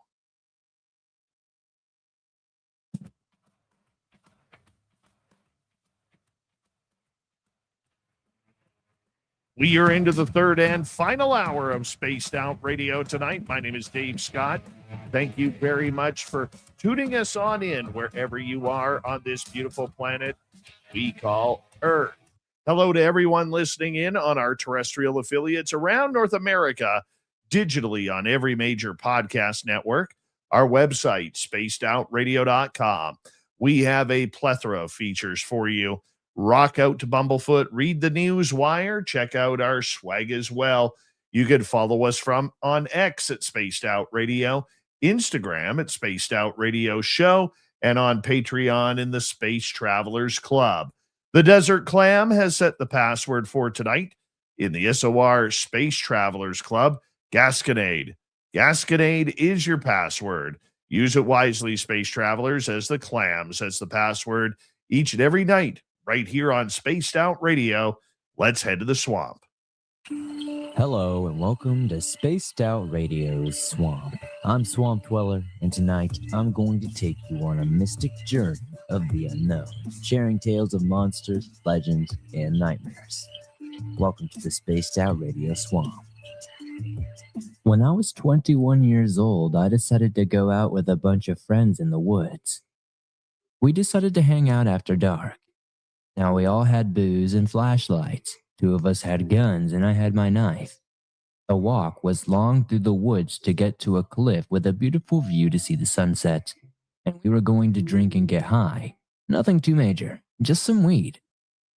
We got to the spot with no problem, and at the top of this cliff, there was a big rock you could stand behind, and nobody would see you.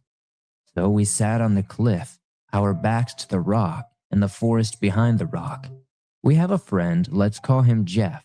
He got up and said that he had to take a pee. We told them to be careful as it was getting dark, and there were cougars and bears in the woods. So I told them to hurry up and be quick, and if anything happened, scream. So he went behind the rock, and we could hear him start to do his business.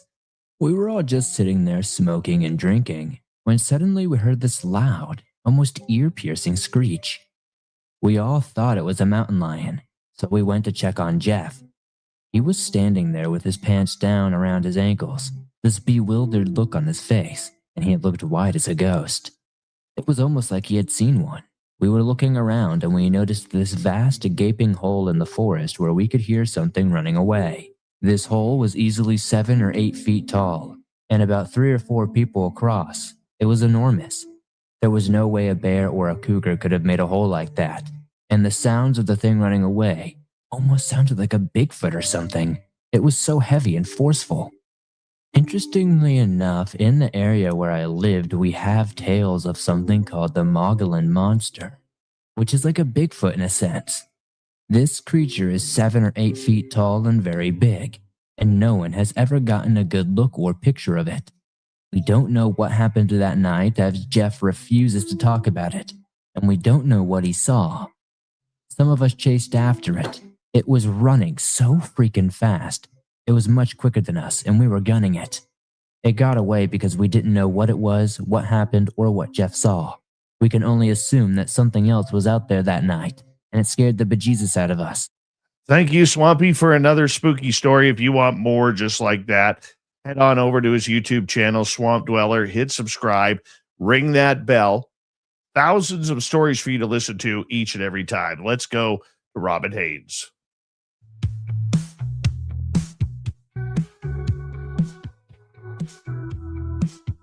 Robin Haynes walks soft where the tall trees sway. She hears Bigfoot whisper what the wind won't say. Through the veil of the forest where the wild man plays, the Bigfoot psychic talks to Sasquatch every day. Only on Spaced Out Radio's Crypted Q&A. Robin Haynes is back with us. We love it when she is because it's always a great time to get her perspective on the cryptid and supernatural world. And let me tell you, she is so accurate. It is scary, Robin, how accurate you can be. I know you laugh. I know you kind of giggle and chortle because that's what you do. But I'm serious. It's amazing. And let me tell you, my videographer, Mike, who I take out in the forest to go to the Flight 21 for Secrets of the Forest, him and I go out there, and one of the first things we do is we call you to see, you know, if what's going to happen that day. So this past weekend, you said, point blank, you said, hey, when you're looking at the trail towards the gifting site that you take in, there's going to be one that is down that trail, but down and to the left. So go take the trail, but it's down and to the left. Well, let me tell you how eerily accurate you are. Now, we didn't see the Sasquatch, okay, but we know there was something big moving in there to the point where I actually, it's only the second time I've ever done this at Flight 21 because I didn't know what it was, but I actually cocked my pointy stick and had it loaded and ready because I didn't know if it was one of them or if it was a bear or something in the trees, but we knew it was big and it came right from the area that you called it. That's awesome. I love it when you guys call. I really do, because even though I'm not there, I get to be part of it. And the Sasquatch out there absolutely adore you. Like, they just love you. But it was so weird because, usually when you call, I remote view it before you guys get there, just so we kind of have a little bit of a scope of the land and what's there and what isn't. There were 3 of the little people there, but they were just wandering through, so they were no big deal. There's a lot of activity at the crash site that seemed to be more spirit oriented than anything. That white one that always stands like as a lookout out by where you park, he was out there. But then there was one that was back there moving around, but I love working with you guys. I have so much fun because it's like, I'm not there, but I can kind of like be part of it anyway. And you guys are just tremendous. They love you out there. Now, the scary part about it, and I mean scary good, Robin, is the fact you're in North Carolina. I'm in central British Columbia. You've never been here. You've never seen the lay of the land, even by Google Maps. You don't know what you're looking at. And yet here you are predicting things that are going to happen. And in those areas, they happen. Much like last year when we were going in and you said to Tim and I on the phone, you said, hey, I want you to look in the trees tonight. They're up in the trees and they're watching you. And then Tim decides to take some pictures of the trees. And in the one area, we get a face of a Sasquatch up in the trees. I don't know how you do it. It amazes me. It's awesome. Well, you But know, I don't go think ahead. about it. I just do it. Look, if I think about it, I think I would screw it up more. Where if I don't, I just like, I go for energy signatures and energy pulls. And I honestly, it just happens. It just works. Like I said, I'm not perfect. I don't claim to be, but most of the time it works pretty well. I just don't overthink it. When I overthink it, it makes it twice as hard. But that's how, remember when you had your first sighting of that one black Sasquatch? That's how we did that. Because remember, I told you were going to, and how it was going to play out. And then it did. It's pretty incredible to be able to use you as a play-by-play announcer as to what is actually going to happen and participate. Look, I know a lot of mediums out there, psychic mediums are fake. You've had to deal with that your entire life. There are a lot of people out there that are just doing it for the clicks, they're doing it for the attention. It's pretty easy when you're dealing with people who are, downtrodden and not feeling very good about themselves or their lives or whatever it may be. It's very easy to play on someone's feelings. Okay. And I think that's the downside to what we do in this field, because there are a lot of shysters out there. But there are people such as yourself who are very good at reading the room, reading the area, reading like you are. You're what, 2,800 miles, 3,000 miles away from me.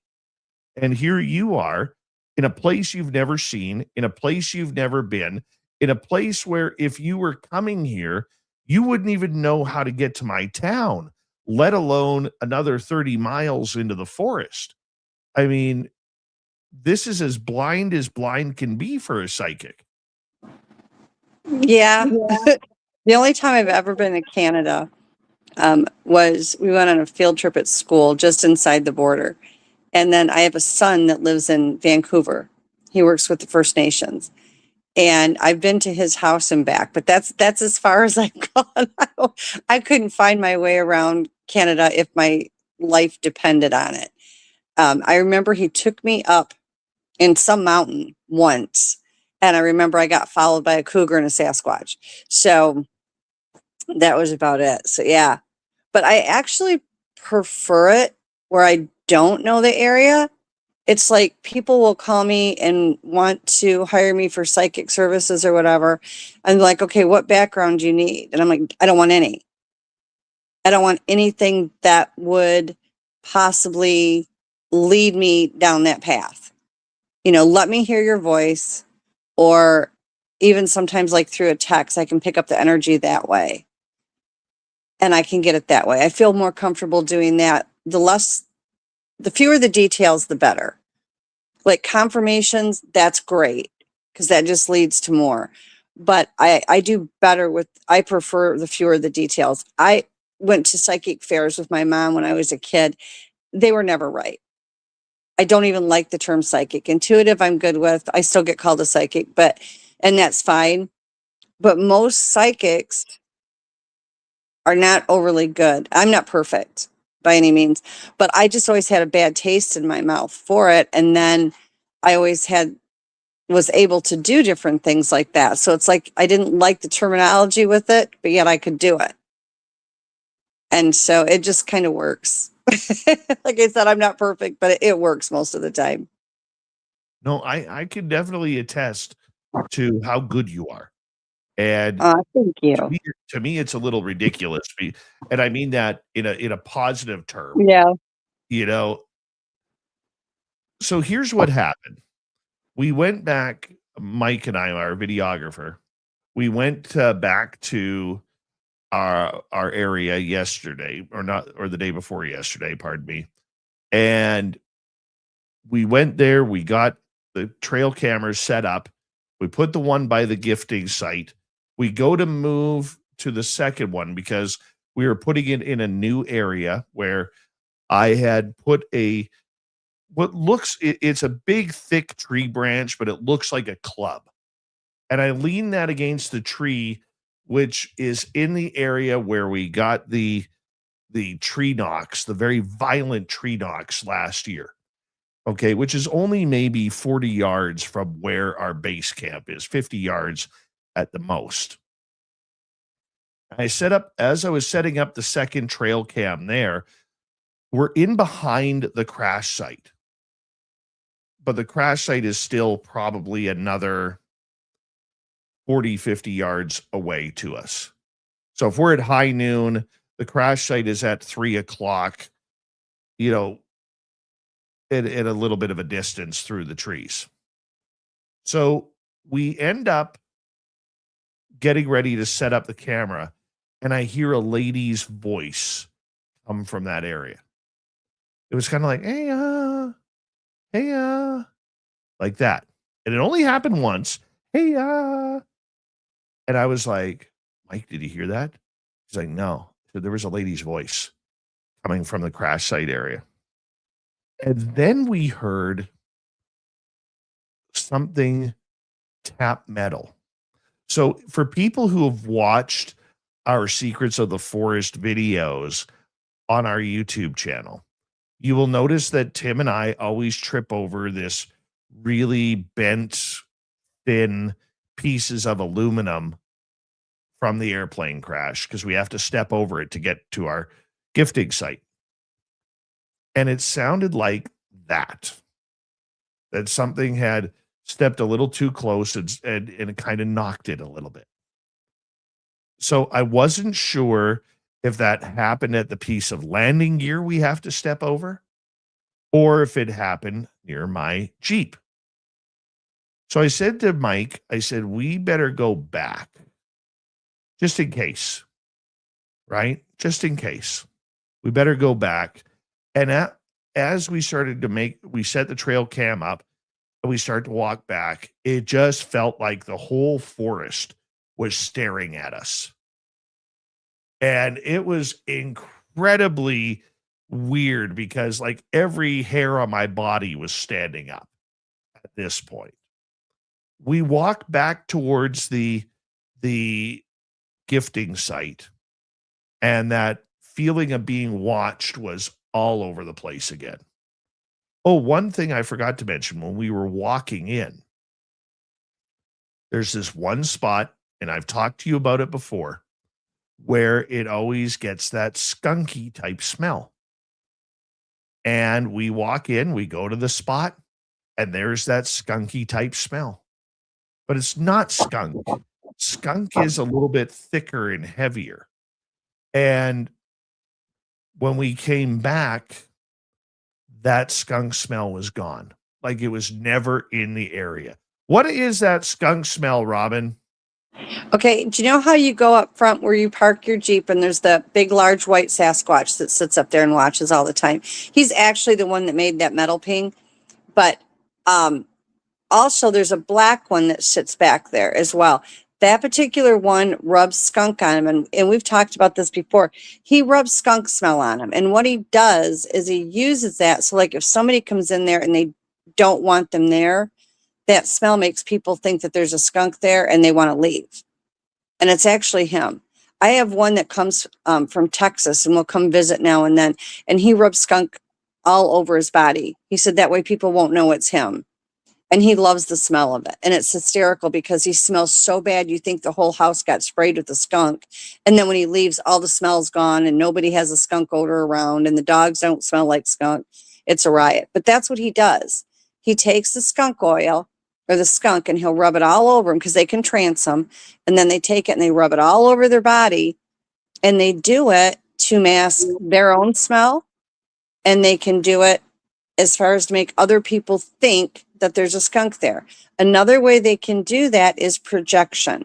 They can project thoughts, feelings, emotions onto you without being near you, but they also, believe it or not, can project smells. And they will do the projection of that skunk smell, but a lot of them will actually wear it, and that one actually does. So when he's around, you're going to, if he's got it on him at that time, you're going to smell the skunk. Now, they are getting used to Mike. They're a little nervous the first time, but they liked him. They don't have a problem with him, but they're just checking him out. You know, they're scanning him all over and over again just to make sure that his intentions are pure like yours, which they are. When they relax and they're like, okay, he's not doing anything, he's not hurting anything, the smell goes away. If you get too close, the smell comes back up. As you move away from him, the smell comes back down because you're not as on top of him. But they were out there. The white one was, as soon as you start to think that you're going to go out there, that white one makes a beeline out there to wait for you when you come in. He's there every single time. And like, you guys will call me from the car and say, oh, we're headed out there. And I'll see him and remote view him. And he's walking up to that same spot. So it's like, they're linked into your consciousness. So as soon as they pick you up, that you're thinking about going, they're there, they're ready, they're waiting. But that black one is the one that will carry that odor or project it. He can do both. And that's just like a defense. Okay. So if they don't want you there, they'll make it smell stinky, or if you're too close. And then as soon as you back off a little bit, that's why the smell comes and goes as easily as it does. And it doesn't linger. It's always something that is a mystery to me. Yep, you know, that's it. Because that skunk smell, when we came in, our area of the forest, very few skunks have ever been seen in our forest. The skunks are usually south of us.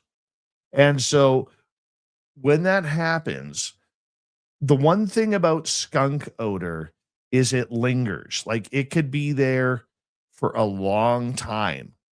And it spreads, it spreads out. This is only in a certain area.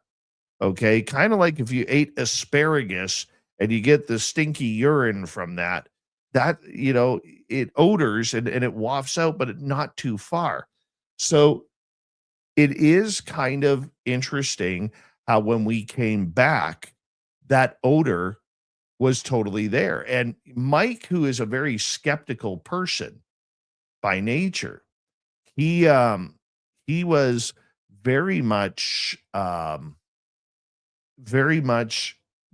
kind of questioning, well, where did that smell go? And we walked the area. We went looking for it. The only thing that I can think of was whatever was there left maybe a pea smell or some sort of spray, left, and then got the heck out of Dodge when it maybe hurt us coming in. I don't know. What you're shaking your head. It's the Sasquatch are doing it. Like, they can turn it on and turn it off like you flip a light switch. 1 minute the odor's there, the next minute it's gone. That's why it doesn't linger. It's not even a real smell.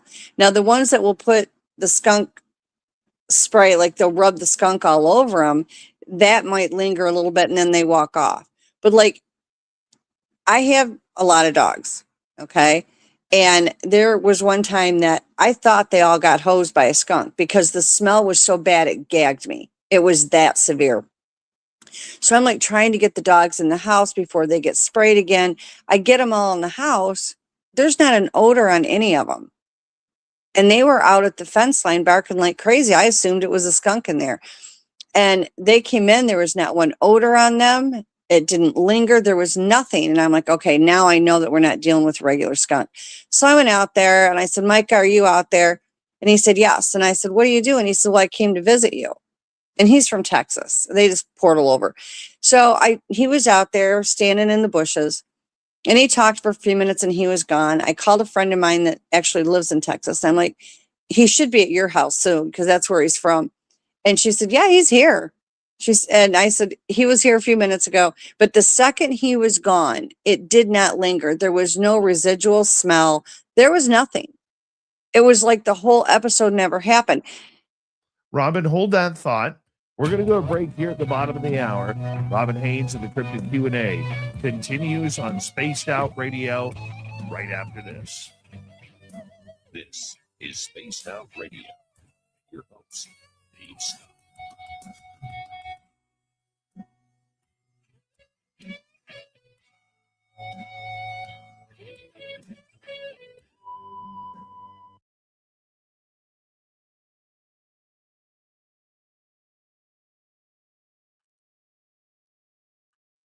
All right, Robin, we're clear.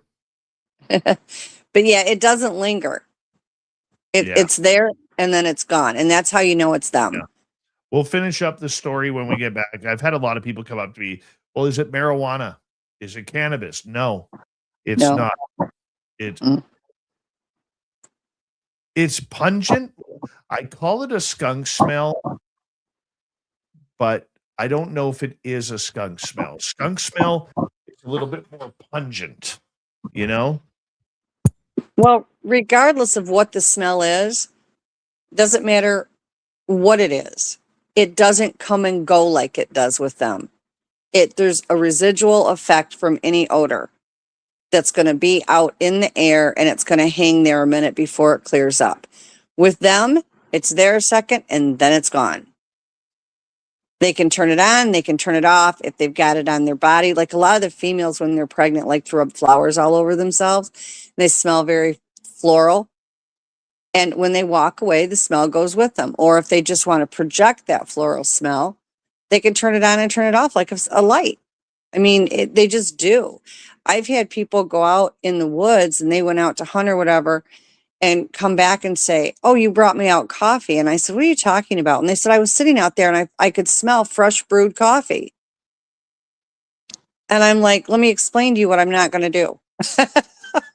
There's no way I'm going out in the woods when people have guns out there and I'm going to bring you coffee. Like, that's not ever going to happen, you know, but it's any smell that they want. They can tune it in a heartbeat. That is kind of cool. You know? And if you remember when you guys were going out there, I said to you over by the crash site, there's an awful lot of spirit activity. That's where you heard the voices from. That's why you heard the voices. They were like all the spirits were walking around there. It was a very, a lot of activity out there, but nothing bad. Everything was fine. The clan leader, that tannish color one, he was working his way up. The black one was moving around. The white one was up front looking for you guys. And they're starting to get more comfortable with Mike. Like, I noticed they're much more comfortable this time than they were the first time he was out. Well, we'll get into that here momentarily.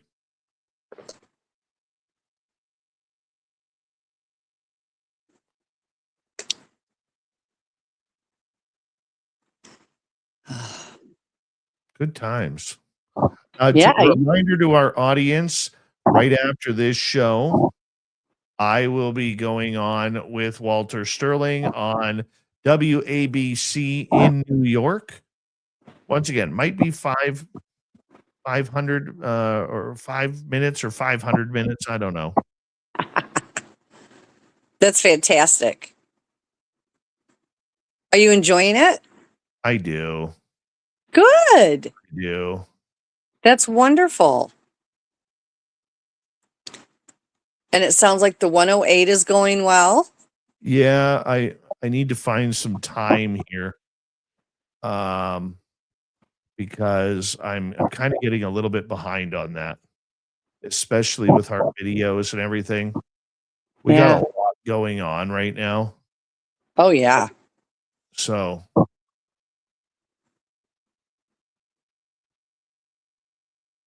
But I love working with you guys when you guys go out there. That's so much fun. I love it too.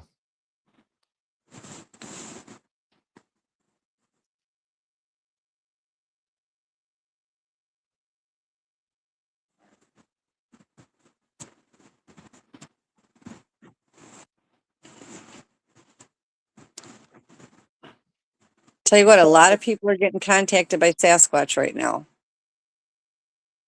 It is weird. It's the frequency changes. As they're going up, as the frequencies are going up and up and up, it's more so. And the reason why you felt like the hair was going up on the back of your neck or on your arms or whatever, it was because there were so many Sasquatch that were around you, and their combined frequency will cause that reaction on you. When they get really close, or if there's enough of them around, that frequency will do that to you.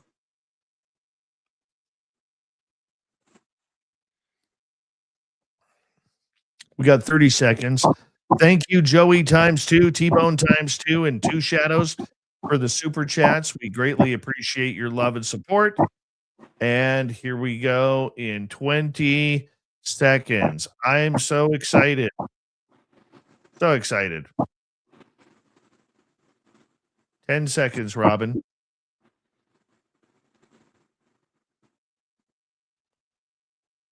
5 seconds.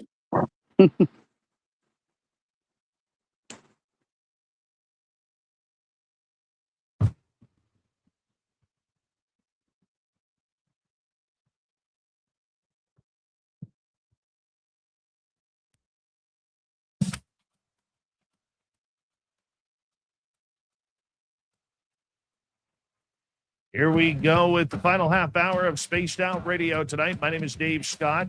We are going to get right into it with the Q&A with Robin Haynes. Pretty much call her our pet detective. That's pretty much what she's like. Robin, thank you for being here. We're talking about my latest adventure into Flight 21. So the big thing that happened afterwards, once we got back to base camp, here's a couple things that happened. We sat around. Nothing happened except Mike started hearing a little bit of murmuring and whispering from a man's voice coming through the trees.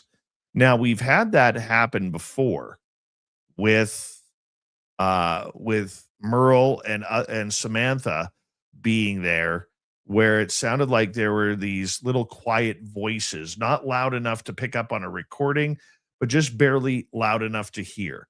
And that was almost like, it wasn't scary like the voices Tim and I heard last year that were trying to lure us into the forest, but it was something that caught our attention. Then after about half an hour, 40 minutes, we were on a little bit of a timeline because we had to get back. And I said, okay, Mike, let's film the outro to this video. So as I'm explaining on the video, saying, hey, we're leaving. We'll be back in a few days to check the trail cameras and see if anything's moved, so on and so forth. Something moved behind me, and I heard it clear as day. Now, obviously I didn't see it because it was behind me, but if you're walking through the forest and you step on a fallen log, but that log has a little bit of bounce to it, when it comes up, it kind of makes like a whooshing type sound. And that's what happened.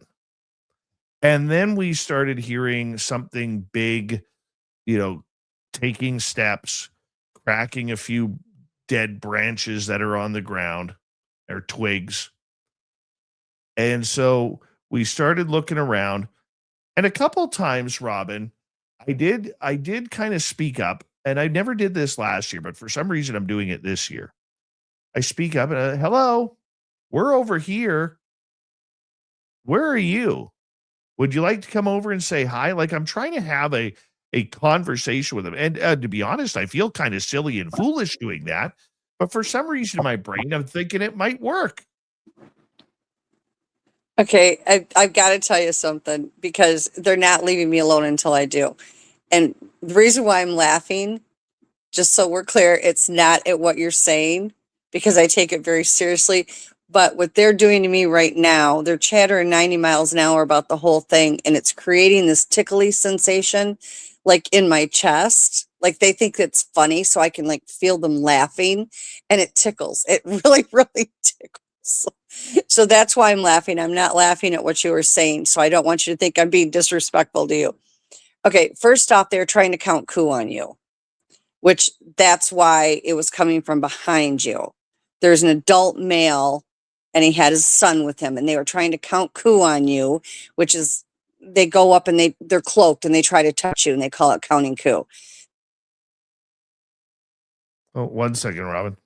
There we go. Sorry, a little bit of technical issue there. That's right. They can do it as a rite of passage, but they also do it just for kicks as well. And they're laughing their heads off right now because they were trying to touch you. That's what they were doing. The dad was going to do it and then have the son do it. And as you were walking away, they didn't. That's why they made the noises. But they think it's exceptionally funny, and they're laughing their little butts off right now. Their little hairy tushies are laughing because I could feel it. like as an intuitive, I feel their emotions, like I physically feel it as well as just pick it up. So that's what was going on with that. They were trying to touch you. So this sounded like it was maybe 20, 30 yards away behind me. Yeah, no, they were right up behind you. There were some other ones back there, but these ones were actually, you had a male and a child directly following your steps. The other thing is there was another male that said to tell you, check your equipment. He said, check your equipment. They were trying to mess with your equipment. They thought you would find it was funny. I wish they would touch the gifting site. Yeah. No, they were trying to play with the equipment. Okay. So I don't know if it'll pick up any noise on it at all or not, but they were trying to play with it. Okay, so I'm getting goosebumpy as you say that, because one of the noises that we heard while this was going on, it sounded like there was something big moving over by the gifting site. So that's obviously where one of the trail cams is. Right? So that we're going to have to investigate. Yeah, and they said that they kept trying to whisper into it to see if you could pick it. I mean, they don't understand that the trail cam isn't going to get their voices, but he's saying that we tried to talk into it softly. Now, you had a bunch of them out there, and for whatever reason, normally they're not quite this playful, but they were like the jokers out there this last time, from what they're telling me right now. Like I'm getting that strange, weird, tickly sensation, and they're laughing, and there's several of them talking at one time right now. So they were having a good time, which is actually a really good sign, which means that they've accepted Mike. Like you, that's hard. Yeah, you, it's already a given. They've known you for a while. You know, they love picking on you and doing different things. But no, they were actually in a playful mood when you were out there. You had a lot more of them. There's at least 5 that were walking around, plus the spirits. The little people didn't stick around. They were gone by the time you guys got there. When I remote viewed it, there was 3 of them walking through, but they didn't even stay. They just kept right on going. That must be like a path that they go through. I did cock my pointy stick because I didn't know whether it was them or a bear at the end. Oh, yeah. You know, yeah, you've got to be safe. Very loudly. Yeah. They said we weren't worried about him. He won't shoot it. He said he won't put it towards us. He says he said his intent is not to harm us. That's good that they know that. Yeah. But they were having a good time. But they were 150% trying to count coup on you. When you say count cool, what is that? It's called counting coup. And what they do is while they're cloaked, they can do it as a game. They can do it as a rite of passage for the younger kids. They come up to you cloaked and they physically put their hand on you. They don't hurt you. They just touch you. Like for me, they were forever because my hair gets kind of frizzy and bushy and they like to play with my hair, and they'll come up and behind me and they'll be doing this on my hair and they'll play with my hair. Or I've had one that I'm really close with. He came up behind me and just put his hand on my shoulder, and he was completely cloaked, but I could still feel his hand there as he put pressure on it, you know, and he just gave my shoulder just a very, very light squeeze. Didn't hurt me at all. But they do, and they think it's funny. They can do it a couple ways. They can do it just being funny, or they can do it as a rite of passage for the kids. And in your case, this last time, the adult was doing it first and showing his son how to do it. And then the son was supposed to do it. And as he went to go touch you, you moved, and so he didn't touch you. And then there was one behind, way back behind, and that one made a noise, and he stopped and looked at that and then looked back at you, and you were walking. But the intent was they were going to, what they call count coup, C-O-O, on you. And it's harmless. It doesn't hurt. It's not damaging at all. It can frighten you. You know, it's like, okay, why is something touching me? They'll do that. Like they'll come in at night and I'll hear things moving around. and they come in spirit form. Like they can come walk through the walls in spirit form. And I'll be laying in bed, not even asleep yet, and somebody will squeeze my thigh. And I'm like, I don't even care which one you are, knock it off. And then it goes away. But they'll do that when I'm out. They always are doing that to me out in the woods.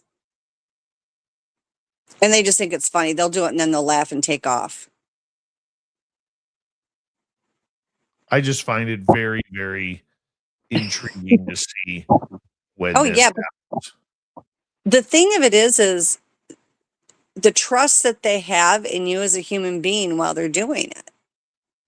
I mean, really, you've come so far. It's like night and day. You know, it's like the message that I got from the angels and the aliens that day, and this was about 2 months ago, was every situation you're in, don't look at it from the third dimension perspective. Look at it from a higher frequency. Change your perspective on what's going on in the situation and change how you look at it. So where some people, if they were going to count coup on them, it would scare them. Okay. In your situation, change the way you interpret it, change the way you look at it, find the lesson in it. There's a lesson. They don't do anything without a lesson, ever, for any reason, not even having fun. There's a lesson in everything. So in this situation, you would look at it and say, okay, yeah, they were doing that, but what do I learn from it? I learned from it that they have more trust in me, which means I have growth as a person. I have growth as far as my relationship with them. The perspective doesn't come from fear because fear doesn't exist in a higher frequency, or if it does, it's very short term. It means you have bonded with them. You're working more in the collective consciousness with them, and they feel comfortable enough to you to be able to do that. And not only to be able to do that, but to allow one of their children to do that. That's huge. Okay. That's like winning, the blue ribbon at this point. So it's always, and they go and they harp on me about this all the time. They did it for 72 hours straight one time. I couldn't even, every time I'd sleep, I'd hear it in my sleep. Tell humans, okay, change your perspective. Find the learning in it. Find the teachings in it. Change your perspective as how you look at every situation, good and bad. Don't look at it in a third dimension. Look at it in the higher frequencies. And that's a big thing to them right now, especially considering the things that are going on and what are going to happen shortly. Interesting. And this coming weekend, we're actually bringing a number of people out there. So it's going to be a little bit hairy for them, pun intended, because my entire team will be out there for the first time. And so I'm curious to see how the reaction there is going to be. Okay, and how many are coming out? About 5? There will be probably between 5 and 8 people there. Okay, you're going to have to go really slow because it's going to overstimulate them. Not that you can't do it. You can. You're just going to have to change your tactics on how you do it because it overstimulates them. These are a very intelligent being, okay? And where they have patience that can go for hours, they also get overstimulated very easily, and that's when things kind of go funky. So you can do it, 100% do it. It's just you have to change how you do things, change it up a little bit, okay? Very slow, very steady. Know what they're comfortable in, what you normally do. Don't change what you normally do or how you do it, because what happens is they know what to expect. When you change that in any way, shape, or form, they get really antsy. And then, even though you may not be getting mind speak, talk to them in your mind. Not everybody. You're going to overstimulate them. They trust you. You're their person out there. Talk to them. It's okay. We're going to walk to the gifting stump or whatever before you do it. And then let them filter around you. Don't try to move yourself around them to accommodate them. Let them move around you because it makes them feel more secure. It gives them that control, where if you try to maneuver everybody around them, thinking with the third dimensional mind that you're making it easier for them, it's actually making it much more difficult. So you're going to mind speak first and say, okay, we're going to go over here first before you do it. And then let them filter around you and maneuver how they are comfortable maneuvering around you rather than vice versa. It'll be fine. And I'm a phone call away. So you're all good. Yeah, I think it'll be good. You know, I don't expect much that night because of the amount of people there.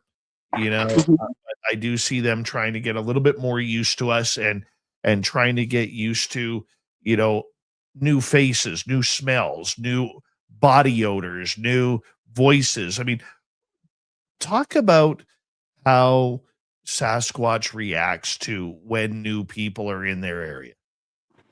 Well, they do. You have to understand it's not just that they're new people. There's new frequencies.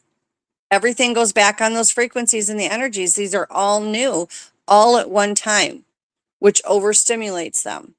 If you're going to take a group of people out like that, or a lot of new people, meaning more than one, okay, find a central spot out there.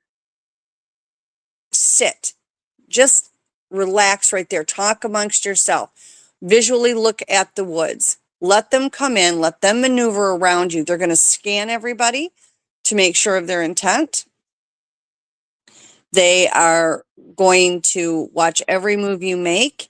They're going to figure out how they want to be around you before you get up and start moving around. When you do go to move around, everybody stays tightly in a group. Do not let everybody spread out. Because when you spread out like that, they're like, oh my God, now we've got to keep track of everybody at one time. For the first time out, you stay as a group. Not for a safety thing, although it is a good idea, but it's not about the safety. It's about them learning how to maneuver around that many people at one time. And again, everybody's got a different frequency. Everybody has a different intent. So you're asking them to psychically pick up that, figure it all out at one time. Okay. And as a psychic, I'll tell you, and I mean, you get used to it over the years. When you get a ton of people at one time, it can be overwhelming. Like they'll come at me and I'll get like 10 or 20 of them talking all at one time. And I'm like, I'm getting dizzy. And I'm like, okay, one at a time, or I'm not listening to anybody. And then they calm down and they slow down and it's easier to do it. But for them, when you go out there, that many frequencies, all different, nobody's frequency is the same at one time, at the same time of reading everybody's intent, at the same time of hearing everybody's voices, can be very overwhelming. It doesn't mean it can't be done, doesn't mean it's going to be a bad experience. It can be very pleasant. You just have to know how to maneuver it. Don't let everybody go in different directions. That's too much for them. That it's too much stimulation and trying to watch and keep an eye on everybody at one time. So just, you don't have to stay like, joined at the hip, but just stay in the same general area. You may want to, when you first get there, just stop, sit there for 20, 30 minutes and let them maneuver around you, read everybody, scan everybody before you start going through the woods. Yeah, that's one thing we never do up there is we never rush. Yeah, and that's a good thing. I think that has a lot to do with why you're so successful up there, because the area that you go to, like, I don't know that you realize it as much as I do, only because of all the people I talk to.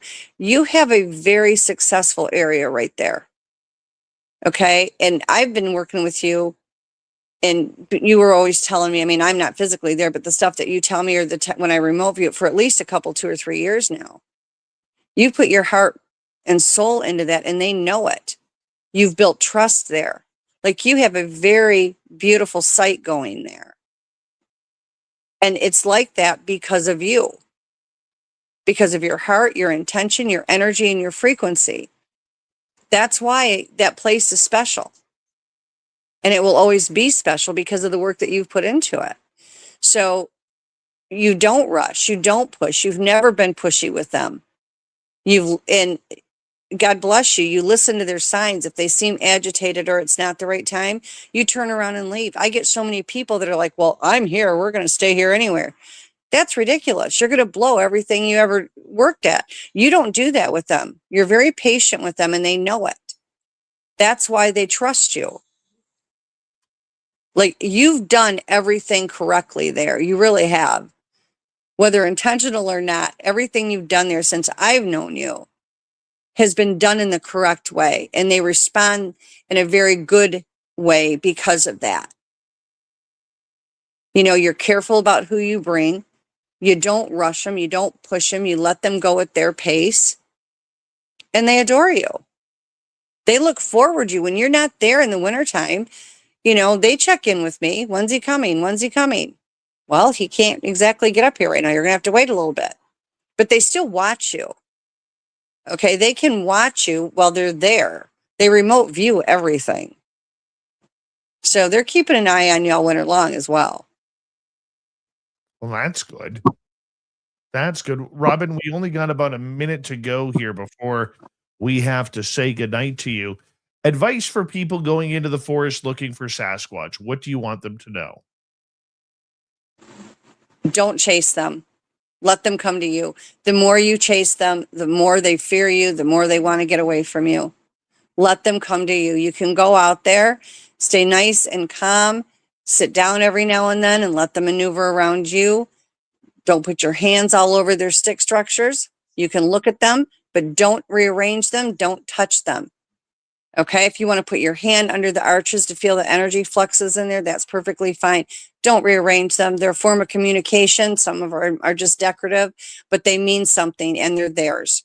Let them maneuver around you. You don't maneuver around them, and just stay calm and quiet. You have more luck stopping at one spot, having laughter, having joy. It draws them in like a magnet, and let them maneuver around you because they feel safer that way.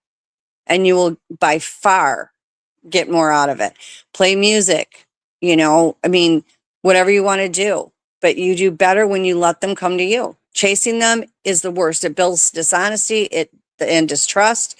Takes you longer to get what you want. And on that note, Robin, thank you so much for coming back on Spaced Out Radio. We love it when you are here as we say hello to Mr. Ron Bumblefoot Thal. Rocking in the background with Little Brother is Watching.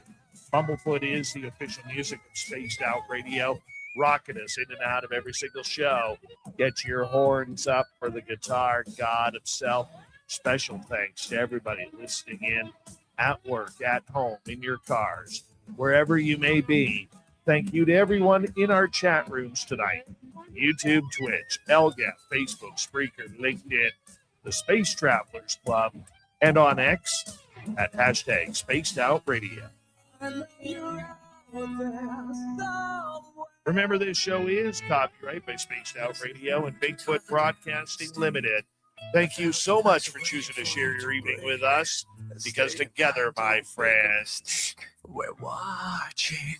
We own the night. Mr. Bumblefoot, we need a favor. We need you to take us home.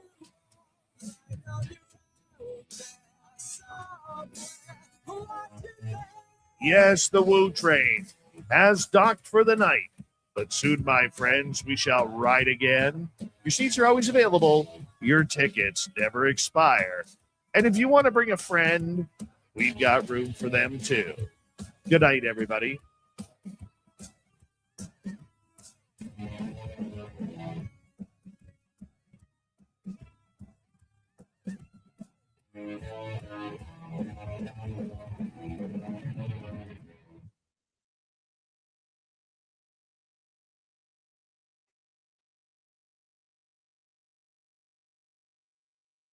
Good job, Robin.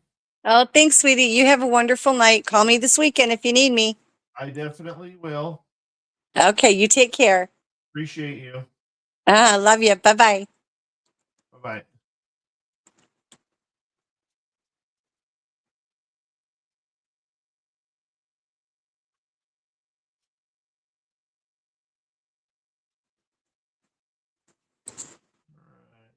That. Like that. All right. For the rest of you, I am going to be coming on to WABC here momentarily. Tomorrow night on the show, say it with me, everybody. Merle. Merle. Yep, we're going to Merle it up tomorrow night. Get your practicing in. All right. I will be here Friday. Yes. I will be here. And for the rest of you, thank you to T-Bone ×2, Joey ×2, Two Shadows with the great super chats tonight. I greatly appreciate all of your love and support, everybody. So thank you very, very much. If you're new here, I hope you gave us a thumbs up, hit subscribe, rang that bell, because it does mean a lot to help with our algorithms.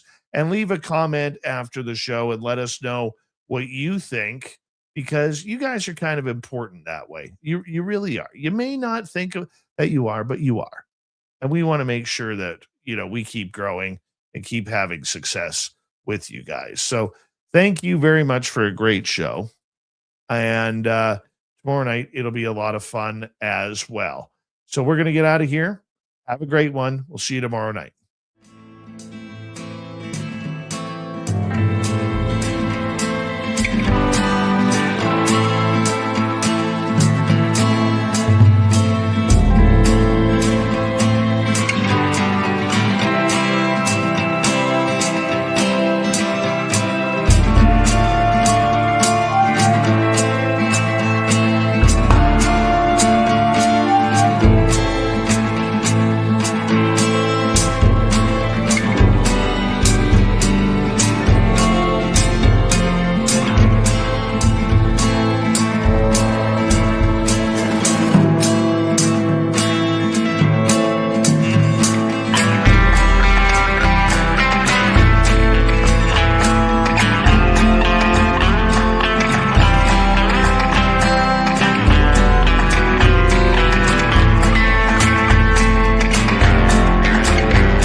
Healthy, my friend. You too. You need bail money, give me a call. Always, Dad. Take care. You too.